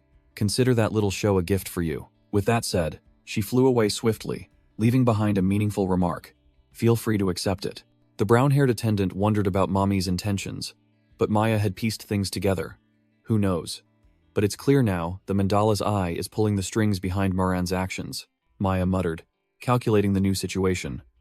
According to that demoness, it seems Maran and Mari have joined forces. What in the world are they plotting? The attendant stated decisively. "The enemy has already gotten our measure. Prepare for battle." A colossal black dragon landed on the ground, ready to await its master's command. Maya and her attendant calmly climbed onto the dragon's back, ignoring the brown-haired man still standing on the ground. The brown-haired man frantically called out, "Wait, aren't you taking me with you?" Maya glanced down with sharp, cold eyes. You still seem full of energy. Looks like you don't need a rest, do you? The dragon took flight, soaring into the sky, and Maya commanded from above, don't come back until you've cleared out all the remaining monsters. Left alone, the brown-haired man could only helplessly run after them, shouting, Wait! The brown-haired man angrily looked down at the town from above. That Maya woman truly shows no mercy, daring to abandon me on this mountain. He blushed, telling himself not to provoke enmity with women, especially those two demonesses. The brown-haired man checked his body, realizing his wounds had healed, and wondered if he could absorb demonic energy. With his body brimming with energy, he confidently strode into town. He entered a shop, where the mustachioed shopkeeper warmly welcomed him. The brown-haired man stood before the counter, exuding confidence. The shopkeeper asked the customer, Are you looking for something? His eyes fixed on a blood-stained uniform on the counter. Is this a hero's uniform? The shopkeeper sneered, confirming it was looted from a human soldier, with a bit of blood to make it authentic. The shopkeeper continued to advertise, saying it was an officer's uniform, durable fabric, and who knows, might even hide something interesting inside. The brown-haired man immediately sealed the deal. I'll buy it. Inside a simple inn-room, it seemed he had found a place to rest. He had put on the new shirt and began rummaging through the jacket he had just bought. His hand delved into the inner pocket and found a small box. Found it! The brown-haired man looked quite dashing in his new outfit, holding the loot he had just found. He opened the box. Inside was a pair of electronic contact lenses, specialized hero equipment for measuring energy and classifying monsters. He mused, thinking about the injustice that only officers were equipped with these, causing ordinary soldiers to die like flies because they didn't know their own limits. Memories flooded back. When he was still human, he had to use black market connections to get one, but it broke on the very first day. Recalling the grueling struggle to earn money, he bitterly thought he should have used that money for a good meal instead. The brown-haired man held the contact lens, wondering if the eyes of the demon kind had the same structure as human eyes. Click. He immediately fitted the tech item into his eye, looking quite professional. Standing before the mirror, he prepared to activate his power to check his own stats. A surge of black and red demonic energy erupted around his body, proving his power was no joke. The eye with the lens glowed with a technological blue light, beginning the scanning and analysis process. The stat panel appeared.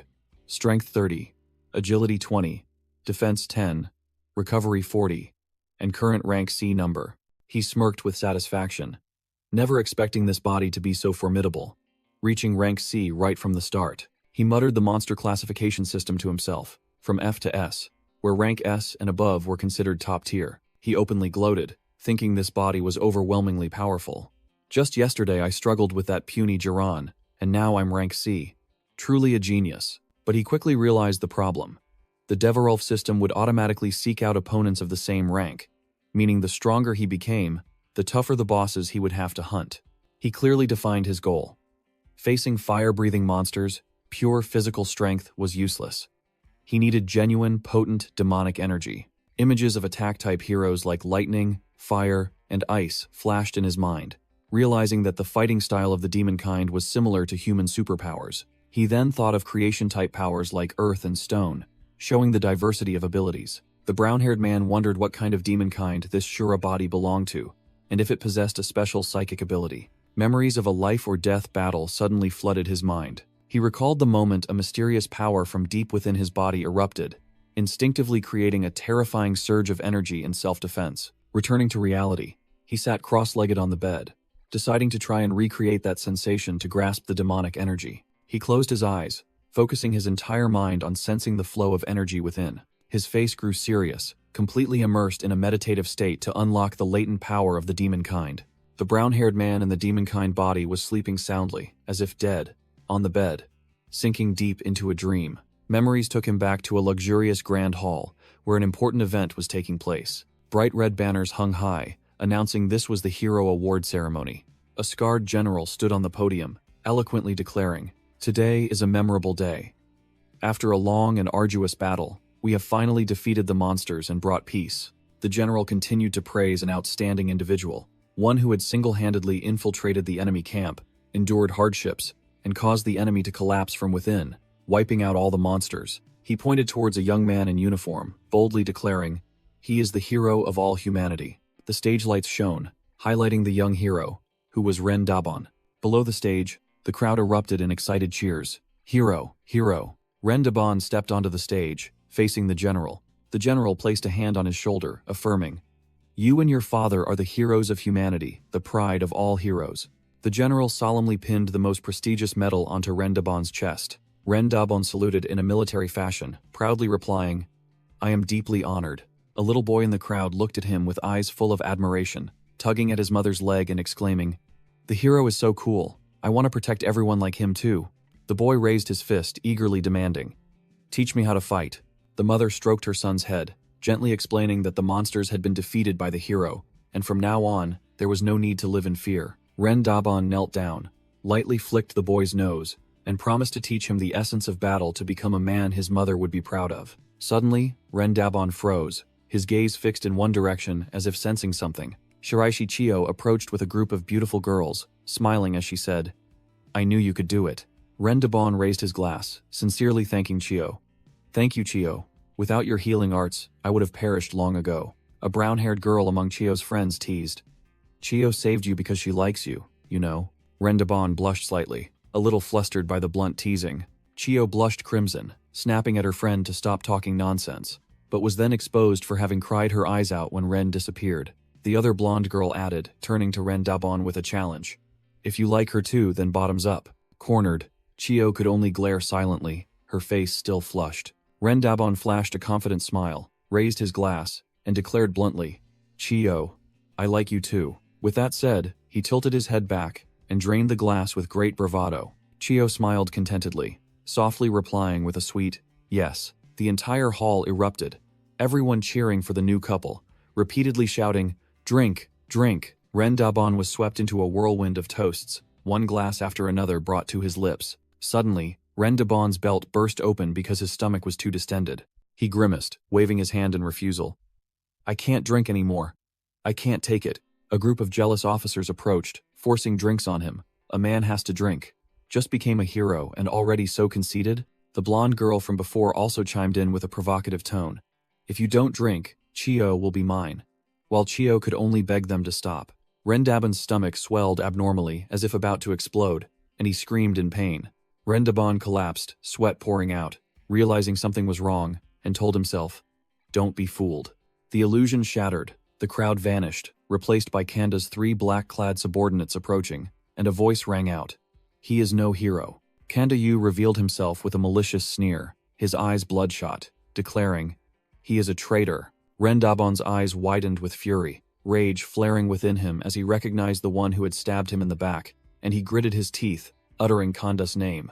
Ren Daban roared in despair, "Don't mess with me. I am not a traitor." Kanda Yu sneered, with Riko Dairen and Sakuma Retsu standing behind him. He declared, "The evidence is clear, yet you still deny it? He is a spy for the Demon Clan and has already merged with a monster." Suddenly, a pair of black horns sprouted from Ren Daban's head, leaving him stunned by his own transformation. The old general's face was filled with murderous intent, and without a moment's hesitation, he roared an order, "Seize him." Even the mother and child who once admired Ren turned 180 degrees, screaming in fear, "Hes not a hero, Hes a villain." The crowd of civilians also joined in, cursing Ren as a deceiver, almost having been fooled by him. Some old friends quickly pulled Shiraishi Chiyo away, shouting warnings for her to stay away from the danger. Chiyo only managed to call out a friend's name in panic as she was dragged away. Ren Daban desperately reached out to Chiyo, trying to explain, "It's not like that. Listen to me, Chiyo." Kanda Yu, with bloodshot, murderous eyes, gathered a sphere of lightning in his hand and roared, "Monster!" He gave Ren no chance to explain, unleashing a powerful electric current accompanied by a curse, "Die." Ren Daban jolted awake in bed, gasping for breath, the shock from the dream attack still evident on his face. It turned out he was in an unfamiliar room. All those terrifying memories were just a nightmare. He sighed in relief, reassuring himself that it was only a dream. Ren brought a hand to his forehead, telling himself he must have been too exhausted to have fallen asleep without realizing it. Even so, he couldn't help but blush thinking about the sweet moment with Chiyo, secretly wishing that part had been real. But then he gritted his teeth, bitterly cursing that bastard Kanda for ruining everything. Suddenly, an urge to urinate struck, and Ren Daban quickly sprang out of bed to find a restroom. He let out a sigh of pure relief, secretly thinking he had almost flooded his pants. Ren Daban stood, relieving himself in a luxurious restroom, the trickling sound of water breaking the silence. splashing all over the floor. Something didn't seem right. Rendabon paused while relieving himself, his face showing confusion. Huh? He rubbed his eyes, wondering if he was still half asleep. But no. His vision blurred, and the stream of water split into two. He realized instantly. No. This is. A crazy thought flashed through his mind. Could it be? Damn it, there are two of them. Meanwhile, in another corridor, Ao was listening to a Demon Clan engineer report on the installation of a water circulation system. The engineer explained that they could reuse wastewater using human filtration systems, solving the water shortage problem. Ao nodded, thinking to herself that her cleanliness-loving princess would finally get to bathe. Suddenly, a piercing scream echoed from the end of the corridor. Rendabon burst out like a madman, yelling, Why? Why? It's not like before. He ran frantically, completely oblivious to Io and the engineer standing dumbfounded. The engineer broke into a sweat, asking with a trembling voice, Was that Lord Shura? What the hell just happened? Ao clicked her tongue, grumbling that this man was just a troublesome burden, while the princess was swamped with work. But then she paused, a recent detail making her think, Wait a minute. What did I just see? She recalled the place he had just burst out from. That was the door leading to Princess Maya's private bathroom. Inside that room was a special purification device with a purple liquid tank. Complex machinery systems were connected, looking nothing like a normal bathroom. Princess Maya stood before a machinery system, introducing it as a water circulation system. She crossed her arms, praising humanity's invention that could turn wastewater into clean water. Maya smirked, calculating that if this product was good, it could be traded with other clans. Her slender hand pressed the machine's start button. The tank filled with purple liquid began to bubble, and the system started operating. The filtration unit vibrated violently, processing the dirty water. The showerhead began to spray crystal clear, sparkling clean water. Maya held out her hand to catch the water, her face showing a hint of surprise and satisfaction. She enjoyed the warm water, feeling extremely comfortable and relaxed. Suddenly, Rendabon, his face filled with panic, yelled, What's going on? This has never happened in the Demon Clan. He ran frantically, while Ao from behind desperately shouted, Wait! Rendabon didn't stop, crashing straight into a double door, yelling Maya's name. He froze, realizing he had just burst into a completely unfamiliar place. A strange sound came from behind the frosted door, startling him. Rendabon broke into a sweat, sensing that something was terribly wrong. He turned to look, hot steam billowing from the room he had just barged into. He called Maya's name once more, his voice full of worry. Through the steam, the faint silhouette of a woman with characteristic horns appeared. The steam gradually dissipated, revealing Princess Maya's smooth, bare back as she bathed. The deadly, alluring scene unfolded completely before the stunned young man's eyes. Princess Maya turned, her cold purple eyes staring directly at the intruder, completely unfazed. Rendabon froze, his face blank as he realized he had just committed a grave offense. His heart pounded like war drums, his face flushing crimson at the scorching sight. Inside his head, a cute chick just hatched from its egg, signaling that something had just awakened. Ao rushed to the bathroom door, her face pale as she screamed, Princess! That man! Amidst the hazy steam, the two stood facing each other, the awkward atmosphere so thick it could freeze. Ao roared, How dare you act so rudely in front of the princess? While Maya merely asked coldly, Who? Ao delivered a devastating kick, while Maya swung her whip, both simultaneously cursing the intruder as a filthy wretch. Wham! Rendabon took Ao's kick squarely to his ribs, sent flying like a ball. He literally flew away, smashing through the ceiling and yelling that he didn't mean to. Both Maya and Ao looked up through the hole in the ceiling, Maya muttering, There really are two of them. Rendabon clutched his head, screaming in panic, unable to understand why it had mutated and reacted with double the intensity, completely out of control. Maya, now properly dressed, appeared and declared nonchalantly, It's not a mutation. You've merged with Mommy's serpent. Rendabon asked blankly, Merged? What do you mean? Maya explained that the serpent species has two parts, and Mommy had connected her own organ to it to gain experience during training. A seductive image of Mommy flashed by, and Maya murmured, So that's how it is. Ao showed disdain, muttering that not everyone wants power through such a crude method. It's truly troublesome. Rendabon argued defiantly, claiming that even if it was a fake, it didn't mean he was worse than the real Shura, whom the princess already despised. He began to ponder, realizing that with this body, his physique and strength would be top tier if he returned to the human world. And then he indulged in self-admiration, imagining all men envying his perfect body in front of a bevy of beauties. Rendabon gritted his teeth, cursing himself for the dark thoughts consuming his mind. What the hell am I thinking? Maya coldly explained that merging with the serpent had amplified his desires, and if not resolved, it would only get worse. Inside his body, an army of elite soldiers was brimming with vigor, ready to sally forth. The gun was loaded, rigid to the extreme, and trembling intensely. Boom! An internal explosion occurred, nipping all dark intentions in the bud. Ren Daban's face turned ashen, asking in confusion if Mommy's words about this self-destruction were true. He was in extreme panic, yelling to ask how to return to normal. There must be a way. Maya casually replied, yes, but there's a price, and Ren Daban hastily declared he would do anything. The princess smirked meaningfully, uttering a threatening remark. I hope that determination lasts until the very end. With eyes sharp as knives, Maya gave a concise order.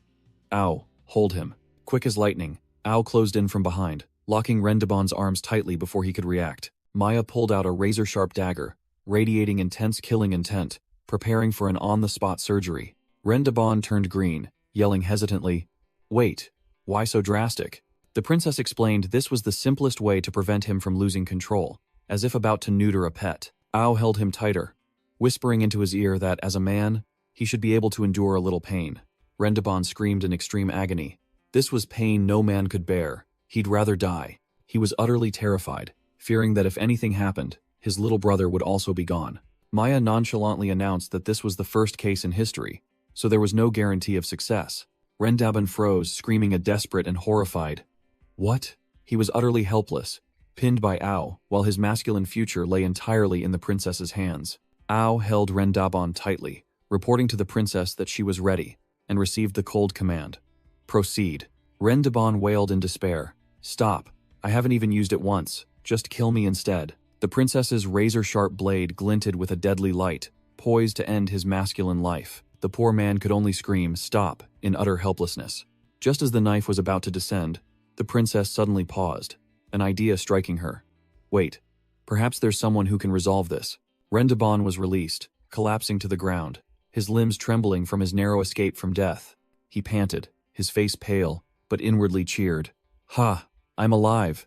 Ao shot a sharp glare, secretly regretting. If only I could sever both sources of sin, how wonderful that would be. Ren Daban sprang to his feet, pointing directly at the princess and snapping. If there was another way, why didn't you say so sooner? I almost flew away. Ao glanced sideways, suspiciously asking the princess who she was thinking of. The princess confirmed with certainty. Indeed, the alchemist Catherine.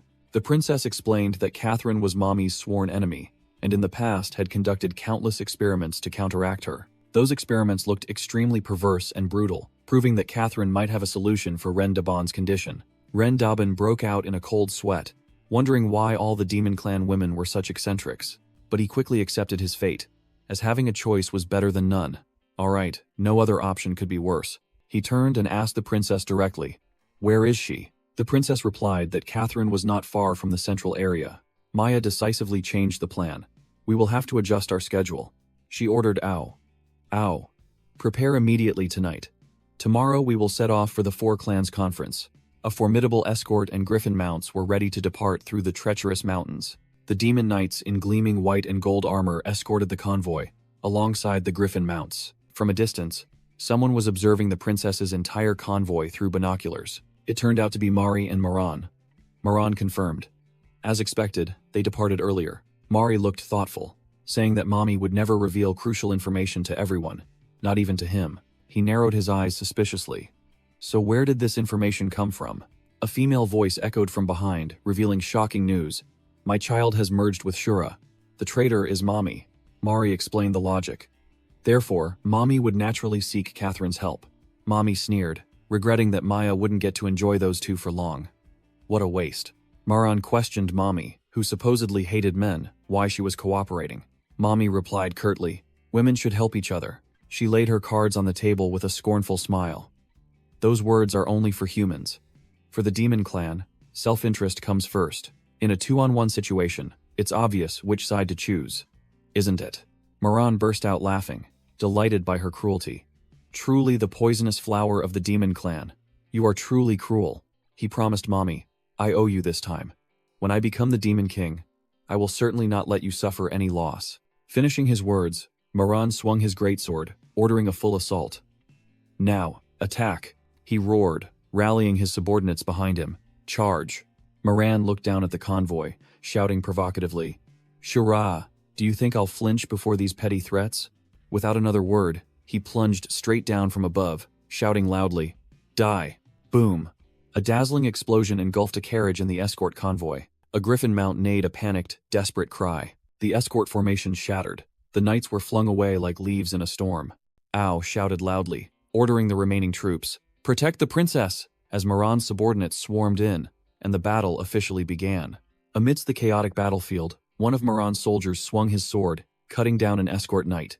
Immediately, another knight retaliated, thrusting his sword straight through the chest of an enemy wearing a purple cloak. While the subordinates were fighting fiercely, Mari merely stood observing from a distance, with a cold, impassive face. Mommy approached, her voice full of provocation.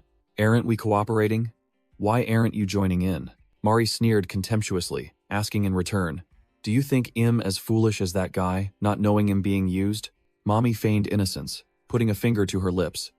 I don't understand what you're saying at all. Mari analyzed clearly, stating that although Moran had many troops, Maya's side had Shura, who was a formidable force, so watching the show was still the more advantageous bet. He looked directly at Mommy, laying his cards on the table. For two strong individuals to eliminate each other, that's your goal, isn't it? Exposed, Mommy burst out laughing, admitting, Heh heh, you guessed it perfectly. The purple snake adorning Mommy's neck subtly raised its head, as if listening. Mommy declared that Moran still didn't understand her, asserting that she was not only cruel but also held a grudge against all who had harmed that child. Mari remained calm, asking pointedly, But this is also part of your plan, isn't it? Mommy smiled confidently, flattering. Someone as intelligent as you would never submit to that fool. Mari was silent for a moment, his gaze distant as he listened to Mommy's words. Suddenly, Mari turned back with sharp eyes, exposing her. So you were the one eavesdropping yesterday. Mommy didn't flinch. She calmly admitted. Oh, so you've noticed for a long time? Mari continued to press her, his voice full of teasing. You knew so clearly yet didn't expose me? Don't tell me you're interested in me? Mari moved closer, raising Mommy's chin with an air of dominance. More accurately, it's because we share a common goal. The two embraced, Mari whispering into her ear. We're quite compatible, aren't we? I'm only realizing it now. Mari spoke softly, leaving a suggestive sentence unfinished. Perhaps we, Mommy smirked, enticing Mari by saying that they could become the perfect pair.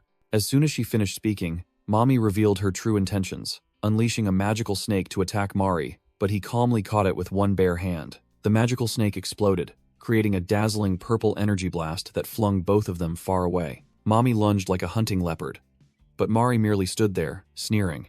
Mari smirked, uttering a chilling remark. In the end, a woman's words still can't be trusted. Mommy roared, her entire body erupting with purple magical power, growling. I told you I haven't forgotten what you did to me. Don't you remember anything? She lunged straight at Mari, declaring bluntly, I need to get my revenge. In the middle of the battlefield, a gray-haired female warrior lay slumped on the ground, with blood trickling from the corner of her mouth, seemingly defeated. Marin stood amidst the pile of corpses, laughing heartily and arrogantly. Weak. Too weak. They fell before I even had time to enjoy it. A complete victory for me. He turned to ask his subordinates, his face showing impatience. Where are Shura and Maya? Don't tell me they're still in the carriage? A gray-haired scout with small horns joyfully waved from atop a piece of wreckage. Found them. They're here. The scout pointed, reporting the location to Marin, who stood right beside him, his face full of eagerness. Ren Daban, in Shura's form, collapsed amidst the rubble, with blood trickling from the corner of his mouth, one eye covered. Princess Maya shared the same fate, unconscious with an eye patch, lying right beside him. Ren Daban mumbled in his daze, realizing the dire situation. It seems we've been completely ambushed. Moran sneered contemptuously, mocking Ren Daban. For someone called the Godslayer to die so easily, this is the price for being blinded by lust. Moran's eyes gleamed with madness and ambition for conquest. Ren Daban recognized the familiar sword lying right at Moran's feet. Uttering its name, Devarolf. Moran extended his hand, declaring triumphantly, What he once prided himself on now belongs to me. Cuckoo cuckoo. He bent down, picking up the sword Devarolf from beside the helpless Ren Daban. Maran, who was swaggering, froze. Huh? Boom! The blonde man was blown away like trash by an extremely powerful force before he could even comprehend what happened. Ren Daban grabbed Moran by the neck in a frenzy, and the blonde man could only let out a pathetic scream. A fiery red energy explosion tore through the ground, its destructive power terrifying. Meanwhile, Mari and Mommy were still putting on a show, with Mari unleashing a lightning kick on Mommy. Mommy was sent flying backward, her body arching like a bow from the impact. Mari stood firm, watching Mommy get knocked far away, then created an ice wall behind himself. The gray-haired man turned away, coldly asking, "What's happening?" ignoring Mommy, who was still dazed. Amidst the desolate ruins, smoke and flames billowed after the sudden attack. Marin scrambled out of the pit, dragging Shura's motionless body with him. The blond man coughed violently, his face bruised, but his eyes still burned with resentment. Maran roared, asking Mari's group, "What the hell is going on? Was that a bomb?" Looking down at the fake corpse, Maran was stunned to realize, "We've been tricked. This isn't Maya, it's just a magical puppet." Maran spun around, his eyes blazing as he stared at Mommy, not uttering a word. Mommy feigned innocence, vehemently denying, "What are you looking at? I didn't leak any information to them," Mommy muttered, admitting she had underestimated Princess Maya, having been outmaneuvered so quickly. She scoffed at both men. "The two of you combined couldn't even take down one girl. Truly useless."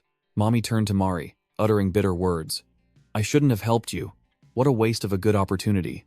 Then she vanished. High above, Princess Maya and Ao were safe on the Black Dragon's back, calmly observing the explosion from afar. Ao confirmed confidently. Just as the princess predicted, Mommy had colluded with Maran and his accomplices. Princess Maya analyzed the situation. Indeed, it's a taste of her own medicine. That Mommy woman does everything with a purpose, even merging the snake with Shura. Maya exposed Mommy, asserting that she deliberately urged them to leave earlier to set an ambush. She continued to deduce. Since she wasn't skilled enough to go solo, she sought allies, and the muscle-brained Maran was the easiest puppet to control. Maya turned to Ren Dabon, looking suspicious. But can bombs made from rock and wood truly have such destructive power? Ren Dabon explained as if it were obvious. It's not just rock and wood. Add saltpeter, charcoal, and sulfur, and you get a simple bomb. Just basic hero knowledge. He smirked, acting superior. With the right conditions, I could even craft much better weapons. Ao retorted that those puny bombs were like mosquito bites on steel to the demon clan, unless they were caught off guard. Ren Dabon nodded in agreement, emphasizing that strategy was the deciding factor, then confidently boasted of his achievement. This time, by exploiting Mommy's complacency and Moran's greed, we turned the tables without shedding any blood. He concluded with a philosophical statement. The supreme art of war is to subdue the enemy without fighting. Maya appeared surprised by this unfamiliar concept. No need to fight? I've never heard of such a strategy. Ren Dabon pointed a finger up, explaining, "Ah, that's from Sun Tzu's Art of War. Why would the princess know about military strategy?" Ao immediately bristled, snapping, "Are you mocking me and the princess?" While Ren Dabon casually scratched his head, retorting, "You're overreacting. Are you some kind of drama queen?" Ren Dabon held out a parchment scroll. "Look at this." But Ao brushed it aside. "No need to show off, I already know." Maya mused, marveling at the power of humanity. Weapons, strategies, science, technology. Humans possess so many astonishing things. She acknowledged that this was why humans could confront the demon clan, despite lacking magic. Princess Maya smiled faintly, wishing, it would be wonderful if the demon clan also possessed such knowledge. Ren Dabon didn't miss the opportunity, casually stating, "I will teach you." His offer made Maya freeze for a moment, completely taken by surprise. Ao immediately intervened. "Princess, you mustn't trust him. Humans are a cunning bunch. There's no way they would easily teach us how to fight against them." Ren Dabon glanced at Ao, secretly thinking this violent woman had suddenly become unusually sharp. Then he uttered his final words. "On the battlefield, there are no eternal enemies or friends, only interests." Ren Dabon sealed the cooperation deal with Maya. "Each of us holds the other's secrets, and we share a common enemy. Now we are the strongest alliance, cooperating to win. This benefits both you and me." Princess Maya remained silent, clearly considering his cunning proposal. Ren Dabon had already formulated a plan in his mind. To shatter the monsters from within, I need to understand the weaknesses of the 4 great clans. The upcoming 4 Clans Conference is a golden opportunity. He aimed for the ultimate goal, looking at the shadows of the demon generals. If I can gain Maya's trust, I can touch the core power of this world. Maya decided to go all in, presenting a ruler-like object and commanding, "Teach me military strategy and human knowledge, starting today." Ren Dabon smirked triumphantly, his initial plan a complete success. But the princess was no pushover. She seized his wrist, her grip incredibly strong, Maya's eyes were sharp, and she warned bluntly, "But if you have other intentions, I will no longer be Shura's wife." As soon as she finished speaking, she unceremoniously threw Ren Daban off the black dragon's back, sending him free-falling downwards. The group landed in an ancient city, bustling with members of the Demon Clan and other races like the Beast Clan.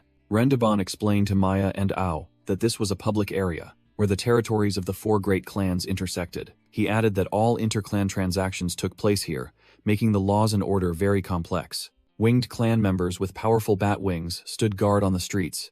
Ren Daban observed the members of the Beast Clan and Winged Clan, thinking to himself, "This is the first time I've seen monsters other than the Demon Clan since arriving here." A female centaur with a fiery physique and light blue hair walked past, immediately attracting the attention of some Winged Clan members. Two Winged Clan members watched the centaur woman with lustful eyes, clearly harboring ill intentions. One of them didn't hesitate to swing his hand and give her a loud slap on the backside. The centaur woman flinched, screaming in alarm.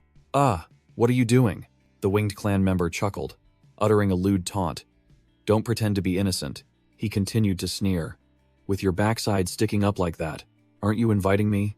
A blonde centaur strained his neck, yelling directly at the winged folk. "Hey, you winged bunch, do you know the consequences of touching our beast folk women?" The leader of the winged folk sneered, his voice full of sarcasm. "You crude beast folk, who only know how to use brute strength, are boring. Let me show you what true satisfaction feels like." Another muscular black-haired centaur appeared, roaring. "What did you say? You dare to act so arrogant after pulling such a cowardly trick." Talking was useless. The two centaurs decided to teach the winged folk member a lesson, charging forward in a synchronized attack. The black-haired centaur delivered a devastating back kick, his hoof slamming directly into the winged folk member's face. A clean knockout blow. He continued to charge through the fray, using his kicking techniques to sweep away the winged folk minions, sending them spinning like tops. The winged folk flew into the air, their leader scoffing from above. "Ha ha ha, you fools only know how to run on the ground," he growled, declaring that he would show the beast folk how terrifying the winged folk truly were. The entire flock of winged folk in the sky simultaneously opened fire, unleashing a rain of purple poison projectiles. The beast folk on the ground panicked and scattered before the poisonous barrage, screaming in terror, "It's poison! Run!"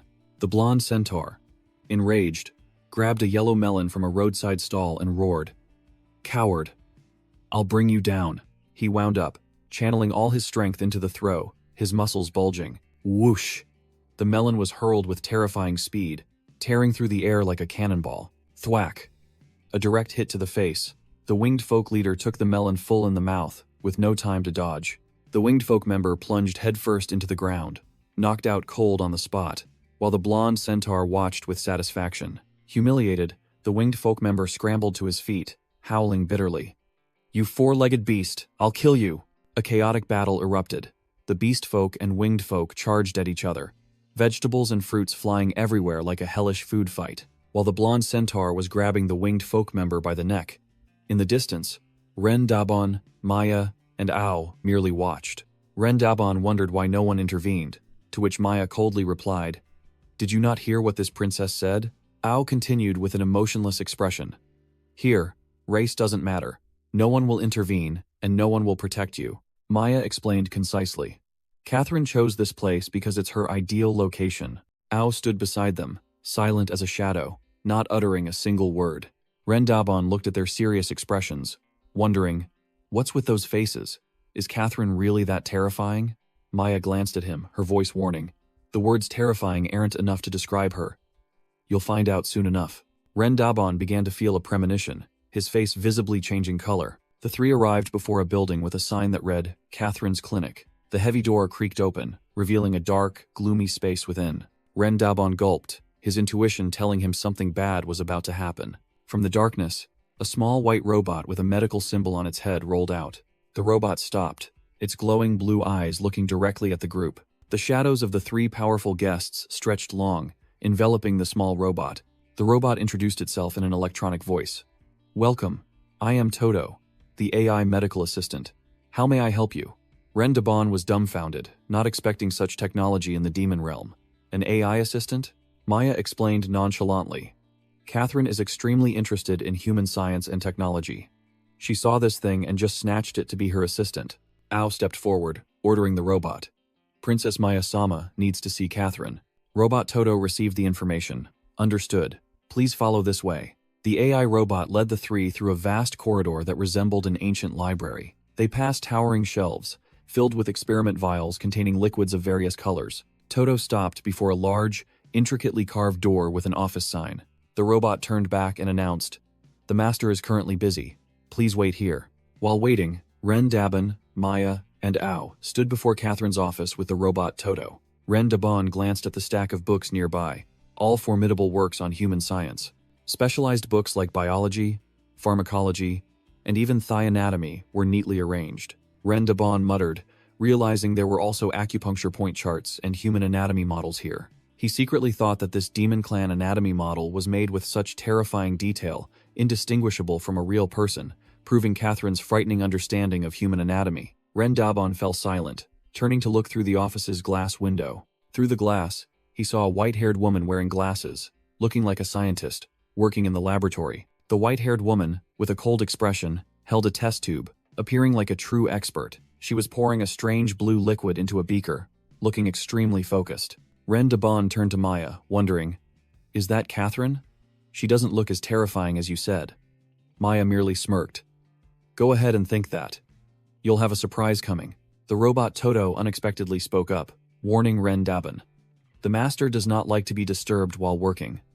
Please remain silent." Toto coldly pointed towards the anatomy model. "Otherwise, you will meet the same fate as that." Ren Dabon flinched, pointing at the model with a horrified expression, stammering, It's alive." The robot explained nonchalantly. "That was an old patient. He made noise while the master was working, so she got angry and turned him into an anatomy model." Toto also pointed to a board nearby, adding coldly, "This is his skin." The living anatomy model was shedding tears, screaming in its mind, "I was wrong. Please forgive me." A comparative image showed the unfortunate patient when he was intact and his current bare-muscled form, both shedding tears. Maya sneered. "See? I wasn't exaggerating." Ren Dabon, his face drained of color, trembled as he admitted, "I take back my words. She's not terrifying. She's a devil." Bang! The office door was suddenly pushed open with immense force. A stunning black-haired woman stepped out, surprised to see the group waiting. The scene was devastated, and muscular Beast Clan members lay scattered on the floor, seemingly struck by some attack. An arrogant winged clan member scoffed, "Haha, where's the confidence of you four-legged beasts now? Once you're poisoned by me, all you can do is lie still and wait to die." Ren Dabon observed from a distance, muttering as he recognized these as the Winged Clan and Beast Clan members who had caused trouble earlier. Suddenly, the medical robot Toto rushed out, raising its hand and requesting, "Please maintain silence in the hospital." Toto continued to order the arrogant Winged Clan member, "Line up in order." Another Winged Clan member standing nearby looked bewildered, not understanding what was happening. The leader snapped, "Get lost!" and kicked the small robot with a powerful blow. After clearing the obstacle, he grabbed a frightened blue-haired woman, saying, "Now, no one will protect you, so come with me obediently." Several Beast Clan warriors, despite being weakened by the poison, still tried to shout, "Stop! Let her go, you bastard!" The Winged Clan member turned back with a sinister smile, sneering, "Oh, still alive?" He licked his lips perversely. "Never mind. Doing it right in front of you will surely be very stimulating." "Ow." Maya's female attendant gritted her teeth, her eyes blazing. "Filthy scum." Ao turned to her mistress. "Princess, should we intervene?" But Maya coldly reminded her, "Have you forgotten the purpose of our trip?" Maya explained clearly, "Conflicts between the four great clans are commonplace. Reckless intervention will only bring more trouble." Meanwhile, the Winged Clan member leaned close to the woman's ear, whispering filthy words.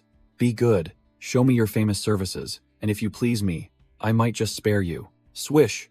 A sharp sword strike suddenly cut through the air, and the Winged Clan member was sent flying before he could even understand what happened. Ao growled, veins bulging on her forehead, clearly unable to hold back any longer. She drew her weapon, her eyes sharp as knives. "I can't stand it anymore." As soon as she finished speaking, Ao dashed off like a whirlwind, sweeping past Ren Dabon, who was frozen in place by her terrifying speed. In just an instant, Ao closed in, unleashing a swirling slash that cleanly dealt with the Winged Clan members engaged in their filthy acts. Ren Dabon glanced over, while Maya and Ao stood behind, observing the situation. The blue-haired centaur woman was safe. The Winged Clan members who were sent flying roared furiously. "Who was that? How dare you interfere with our business?" Rendabon declared coldly, radiating intense killing intent. I utterly despise scum like you who treat women as prey. Even if you're Mostro, it's unforgivable. Maya smirked, showing amusement, while Al was surprised. Well done. Even more hot-headed than me. A winged clan member recognized Rendabon's horns. His voice panicked. A demon clan member? The leader, enraged, spread his wings and charged. You meddling bastard, die. Rendabon didn't bother to dodge, charging alone straight into the swarm of winged clan members flying towards him like moths to a flame. Swish, swish, swish. With just a few flashing sword strikes, Rendabon cleanly dispatched the minions. Their skill was only so much. In a nearby laboratory, the robot Toto frantically sounded the alarm. Alarm! Alarm! Decibel threshold exceeded. Requesting silence. Oh well. I give up on you all. The blaring alarm rang out, and a white-haired alchemist, focused on her experiment, had to frown. The chemical vials on the table vibrated violently due to the tremors from outside. The alchemist, Catherine, clearly showed her displeasure when her experiment was interrupted. Her gloved hand trembled with anger, causing the precious potion she was concocting to spill. A fiery aura of rage erupted behind Catherine. She gritted her teeth, clearly having reached her limit. Catherine roared, slamming her hand onto the table. Too noisy! You're disrupting my work! The winged clan members outside flinched upon hearing the shout, falling silent immediately. Even Rendabon had to stop, turning his head to look towards the source of the powerful voice. The robot Toto trembled as it reported, Master's blood pressure is skyrocketing. She's about to go berserk. Click, clack. The sound of high heels echoed as the owner of the laboratory stepped out. Catherine appeared, pointing at the winged clan members and shouting loudly, I told you to be silent, wasting my reagents. Get back to work properly. While the robot Toto profusely apologized, a winged clan member brazenly asked Catherine, sneering that he had heard of her as a hybrid, but she looked just like a normal woman. Rendabon, in his demon clan form, looked bewildered by the word hybrid. Maya explained to Ren that Catherine, just like Mommy, was a hybrid between the demon clan and the beast clan. Mommy was given as an example. She and the snake, actually her older brother, are twins, each inheriting the characteristics of one clan. But Catherine was different. She carries the characteristics of both clans within her, able to transform into a formidable hybrid monster with demon horns and a beast tail. Rendabon was dumbfounded, deeply shocked upon learning that Mommy's snake was not a pet but her biological older brother. Catherine stepped out of the laboratory, her eyes sharp and cold, directly asking Maya, Are you the ones causing this commotion? Maya nonchalantly pointed towards the winged clan members, blaming them entirely and saying she was merely visiting Catherine. Rendabon immediately put on an act, clutching his chest and coughing heavily, pretending to be a weak, unrelated patient. The winged clan leader pointed directly at Ren, who was sprawled on the ground, yelling, Shut up. That pathetic act is disgusting. He turned to tattle to Catherine, shamelessly fabricating, Lady Catherine, it was that demon clan member's faction that attacked us. He continued to point towards the injured beast clan members, accusing that his friends had been severely beaten. Catherine observed silently, her emerald eyes cold as ice, devoid of any emotion. The scene was clear. The beast clan faction and Rendabon lay scattered, while the three winged clan members still stood firm with their health bars almost full. Catherine turned her back and walked away, ordering the robot Toto, Get rid of the winged clan members in 1 minute, or I'll turn you into scrap metal. The winged clan leader sneered, thinking this alchemist was too arrogant, and decided he would capture her for healing those he had poisoned. He also secretly thought a highly insulting phrase. I've never eaten a mongrel dog before. Hearing the word mongrel, Catherine's killing intent exploded. Her face darkened, and her glasses glinted with a deadly light. Maya whispered to her attendant, knowing full well Catherine hated being called a mongrel, and affirmed, They're doomed. The winged clan member, still unaware of his impending doom, approached Catherine from behind, sticking out his tongue and rudely asking, What's your other half-blood? The leader of the winged clan, unaware of his impending doom, mockingly speculated about Catherine's mixed heritage. No ears, no claws, so you must be hiding a tail, right? Catherine's face darkened, her glasses concealing a deadly, cold gaze. She smirked provocatively, inviting the winged clan member. If you want to know, why don't you see for yourself? The foolish winged clan member fell for it, believing Catherine had given in, and declared he wouldn't hold back. Immediately, a massive surge of purple energy erupted from Catherine, throwing everything aside. Catherine shed her intellectual facade, transforming into a colossal half-human, half-spider monster, horns sprouting, and her silver hair cascading wildly, full of demonic allure. The winged clan leader didn't even have time to comprehend what was happening, his face turning ashen as a sharp spider leg pierced through his chest. Another one was neatly impaled from behind, blood splattering everywhere. The third one met the same fate, impaled from behind by another spider leg. Catherine, in her combat form, stood between two corpses impaled on her spider legs, coldly gazing at the last surviving member. The remaining winged clan member trembled, stammering as he realized her true identity, a spider. From a distance, Maya explained to her attendant. Catherine's mother belongs to the highly venomous Black Spider Clan, a special branch of the Beast Clan. These winged clan members stand no chance, Ao continued, revealing a horrifying truth. In the Black Spider world, males only serve for reproduction and as food.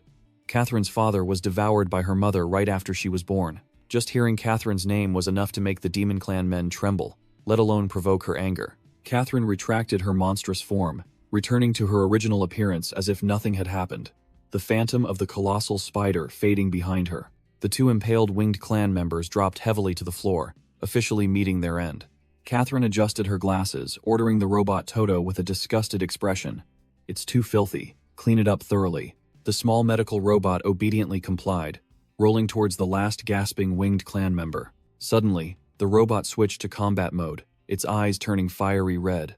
Countless mechanical arms equipped with saws, pliers, and scalpels sprouted from its body. The butcher robot began its cleanup work, dismembering the winged clan member, internal organs flying everywhere.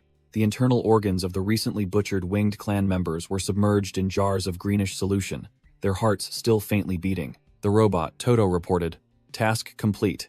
Next to it were 3 perfectly clean winged clan skeletons, posed as display specimens. Maya coldly commented on the result. The winged clan members turned into specimens in an instant. This is the consequence of provoking her. Meanwhile, the blonde centaur was gritting his teeth, enduring his wounds, his face bruised and looking pathetic. The female centaur quickly supported her comrade, pleading with Catherine. "Lady Catherine, he can't hold on much longer. Please save him." Catherine glanced at the dying centaur with an icy, emotionless gaze. She turned and walked away, coldly ordering the Beast Clan members, "Follow me." The female centaur's face lit up with joy, eagerly responding with hope. "Yes." Catherine glanced over her shoulder, telling Maya and Ren Dabon, who were observing, "You two as well." Ren Dabon broke out in a cold sweat, muttering, intending to slip away quietly.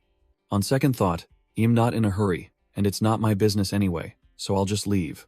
Maya said nothing, grabbing Ren Dabon's wrist tightly, stopping his attempt to retreat. Despite Ren Dabon's struggles, the stone-faced demon princess dragged him along. In the treatment room, the black-haired centaur lay unconscious on a hospital bed, breathing with the aid of a machine. The blonde centaur was in a similar state, connected to modern medical equipment. Catherine explained the situation. "I've given him the antidote, but his wounds need time to heal. He will stay here until he can walk again." Having finished with the Beast Clan, Catherine turned to look directly at Ren Dabon, asking bluntly, "And you?" Maya leaned close to Ren Dabon's ear, whispering something about mommy, both their gazes directed towards the alchemist. Catherine smirked meaningfully upon hearing the familiar name. "Oh, mommy? How interesting." She made a direct offer. "I can heal you, but there's one condition." Catherine gave a mysterious smile, her sharp gaze fixed on her opponent, clearly holding the upper hand in this negotiation. Ren Dabon broke out in a cold sweat, sensing an ominous feeling after hearing Catherine's condition. What is this wretched feeling? In a lecture hall, a group of Demon Clan medical students were diligently taking notes, preparing for the lecture. Catherine, in her role as professor, stood before a blackboard covered in formulas, announcing, "Today, I will introduce an extremely rare case." She emphasized the importance of this case, advising the students to study it thoroughly, as it would be beneficial for their future careers. The Demon Clan medical students buzzed with excitement, both curious and thrilled, wondering which special patient was about to be presented. It turned out the patient was Ren Dabon, tied securely to a wheelchair, escorted into the room by Ao and Maya like a criminal. Ren Dabon cried out in protest, refusing to be turned into a test subject for a bunch of insignificant onlookers, finding it too humiliating. Ao nonchalantly replied that it was fine for a man to show a little, while Maya kindly promised to cover his face. Ren Dabon's face turned ashen, utterly shocked at the prospect of being made a public spectacle. While the Demon Clan medical students were still eager, Ren Dabon screamed in despair, preferring death over humiliation. Pushed before the crowd, Ren Dabon wished he could just sink into the ground, clutching his head, writhing in shame. Ao continued to tease, telling him not to cry over trivial matters and to act like a man. Rendabon was furious, straining his neck to retort. It's easy for you to say when you're not the one being dragged out. Leave me alone. Maya coldly ordered both of them to shut up, ending their childish bickering. The demon princess turned to Catherine, bluntly demanding she fulfill her promise. I've kept my word. Now heal him. Catherine casually raised 2 fingers, brazenly reneging on the deal. Impossible. Maya froze, questioning Catherine for daring to go back on her word after humiliating Rendabon in front of everyone. Catherine explained that to heal him, she needed a special potion, and there was only one such vial in the world. And unfortunately, that unique vial of medicine had shattered during the previous commotion. Catherine concluded with an even more repulsive offer. As an apology, I will turn you into a human anatomical model, immortalizing your name in medical history. Catherine's assistant robot, Toto, brandished several surgical knives, ready to work. Rendabon protested loudly. What kind of apology is that? Does this mean I'll be a test subject for life? Catherine replied nonchalantly, her voice full of superiority. You are contributing to medicine. You should feel proud. Maya did not accept this. She directly asked what kind of medicine was needed, stating her faction would find it no matter what. Catherine smirked, feigning interest. I never thought the noble Princess Maya would go so far for a man. Would she? Catherine raised a finger, looking mysterious. Unbelievable. Maya remained resolute, demanding to know the ingredients, asserting that it was made from mima flowers. Catherine snapped her fingers, and the robot Toto immediately displayed information about this flower. Maya took the paper, reading that the ingredient was mima flowers, an extremely rare and difficult to cultivate species. Catherine further explained that this flower only grew on the peak of Manju Mountain in the Beast Clan's territory, but knowing that was useless. Things didn't stop there. Catherine warned that the 4 clans conference was about to take place. The borders were strictly guarded, and anyone who dared approach would be executed on the spot for espionage. Catherine crossed her arms, throwing a fatal question at Rendabon. Do you dare risk your life? Rendabon and Maya stood side by side, both silent, clearly weighing the cost. Rendabon snatched the paper from Maya's hand, deciding to act on his own. He turned his back and walked away decisively. Maya spoke up to stop him, asking where this madman intended to go. Rendabon turned back, his face expressionless as he declared, Enough, I will find the mima flowers myself. Both Maya and her attendant Ao were deeply shocked by this reckless decision, with Ao exclaiming, What are you saying? Ao hastily explained to Rendabon's hot-headedness. We also have our own problems. The princess holds a special status. Crossing the border without reason would cause trouble among the clans. She emphasized that, in the worst-case scenario, such a foolish act could ignite a war. Rendabon brushed aside Ao's dissuasion, asserting that precisely because he understood the situation, he would handle the rest himself. He smirked, his voice full of challenge and self-mockery. You're just trying to prove your strength, aren't you? How can one rely on someone who can't even protect their own life? Rendabon's words struck like a bolt of lightning, leaving Princess Maya utterly stunned. After a moment of stunned silence, Maya finally had to reluctantly admit, You are right. The scene shifted to a colossal city wall in the middle of the desert, which was the border of the Beast Clan. Rendabon, now clad in a full black cloak, found himself a bit over the top. Why am I trying to act so cool here, I wonder? Observing 2 burly Beast Clan guards from afar, one a bear man and one a wolf man, he secretly plotted.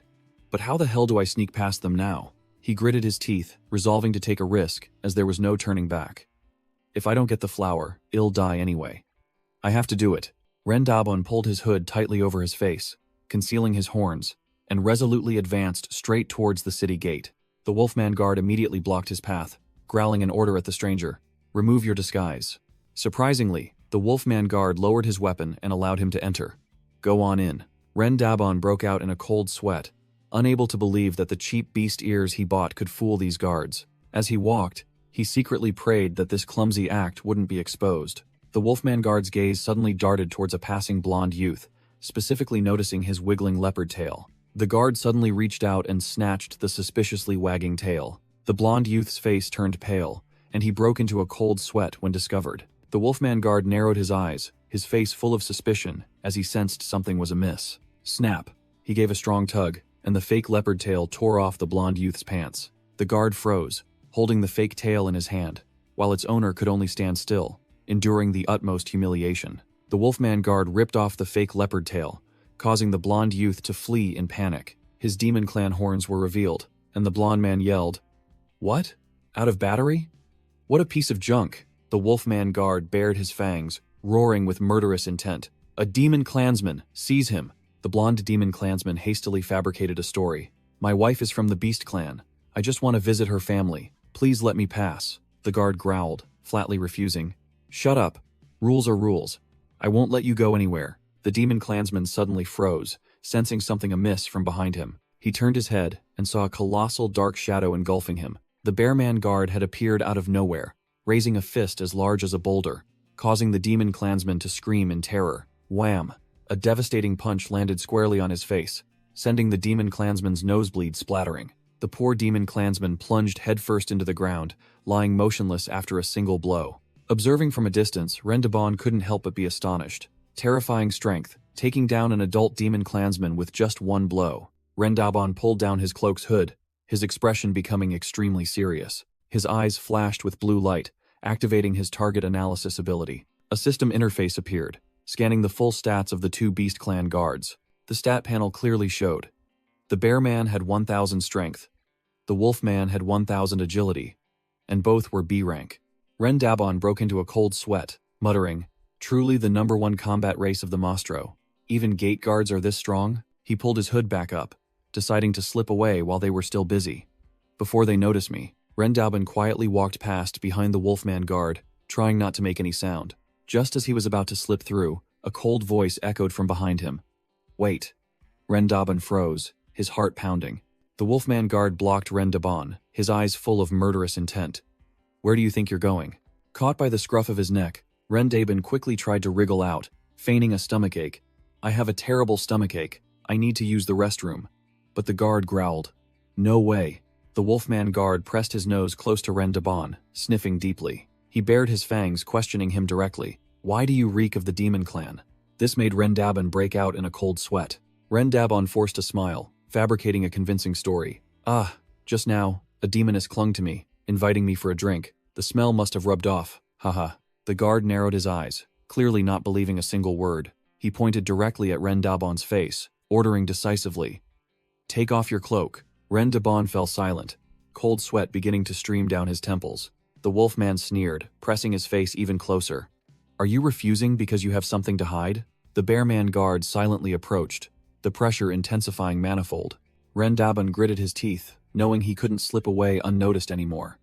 "Damn it, looks like there's no escaping now." Just as the guard was about to act, another hand stopped him. Rendabon snapped his head up, his gaze sharp, ready for a fight to the death. His hand had already gripped his sword hilt, preparing for a life-or-death battle. A voice rang out, cutting through the tension.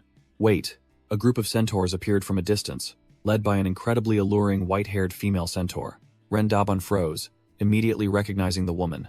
The Wolfman guard turned, his attitude completely changing. "Is it your shift today? Matira, have you come to collect supplies?" The female centaur, Matira, smiled brightly. "That's right. I heard you all really enjoy the Shell Clan's liquor, so I brought plenty." Matira cheerfully offered 2 bottles of liquor as a high-quality bribe. The Bearman guard was dumbfounded, his cheeks flushing at the unexpected gift. As soon as he saw the liquor, the Bearman drooled profusely, completely losing his composure. Without another word, he chugged it down in one gulp and roared his praise. Truly a professional drinker. The Wolfman guard irritably elbowed his comrade. "Hey, we're on duty, no drinking."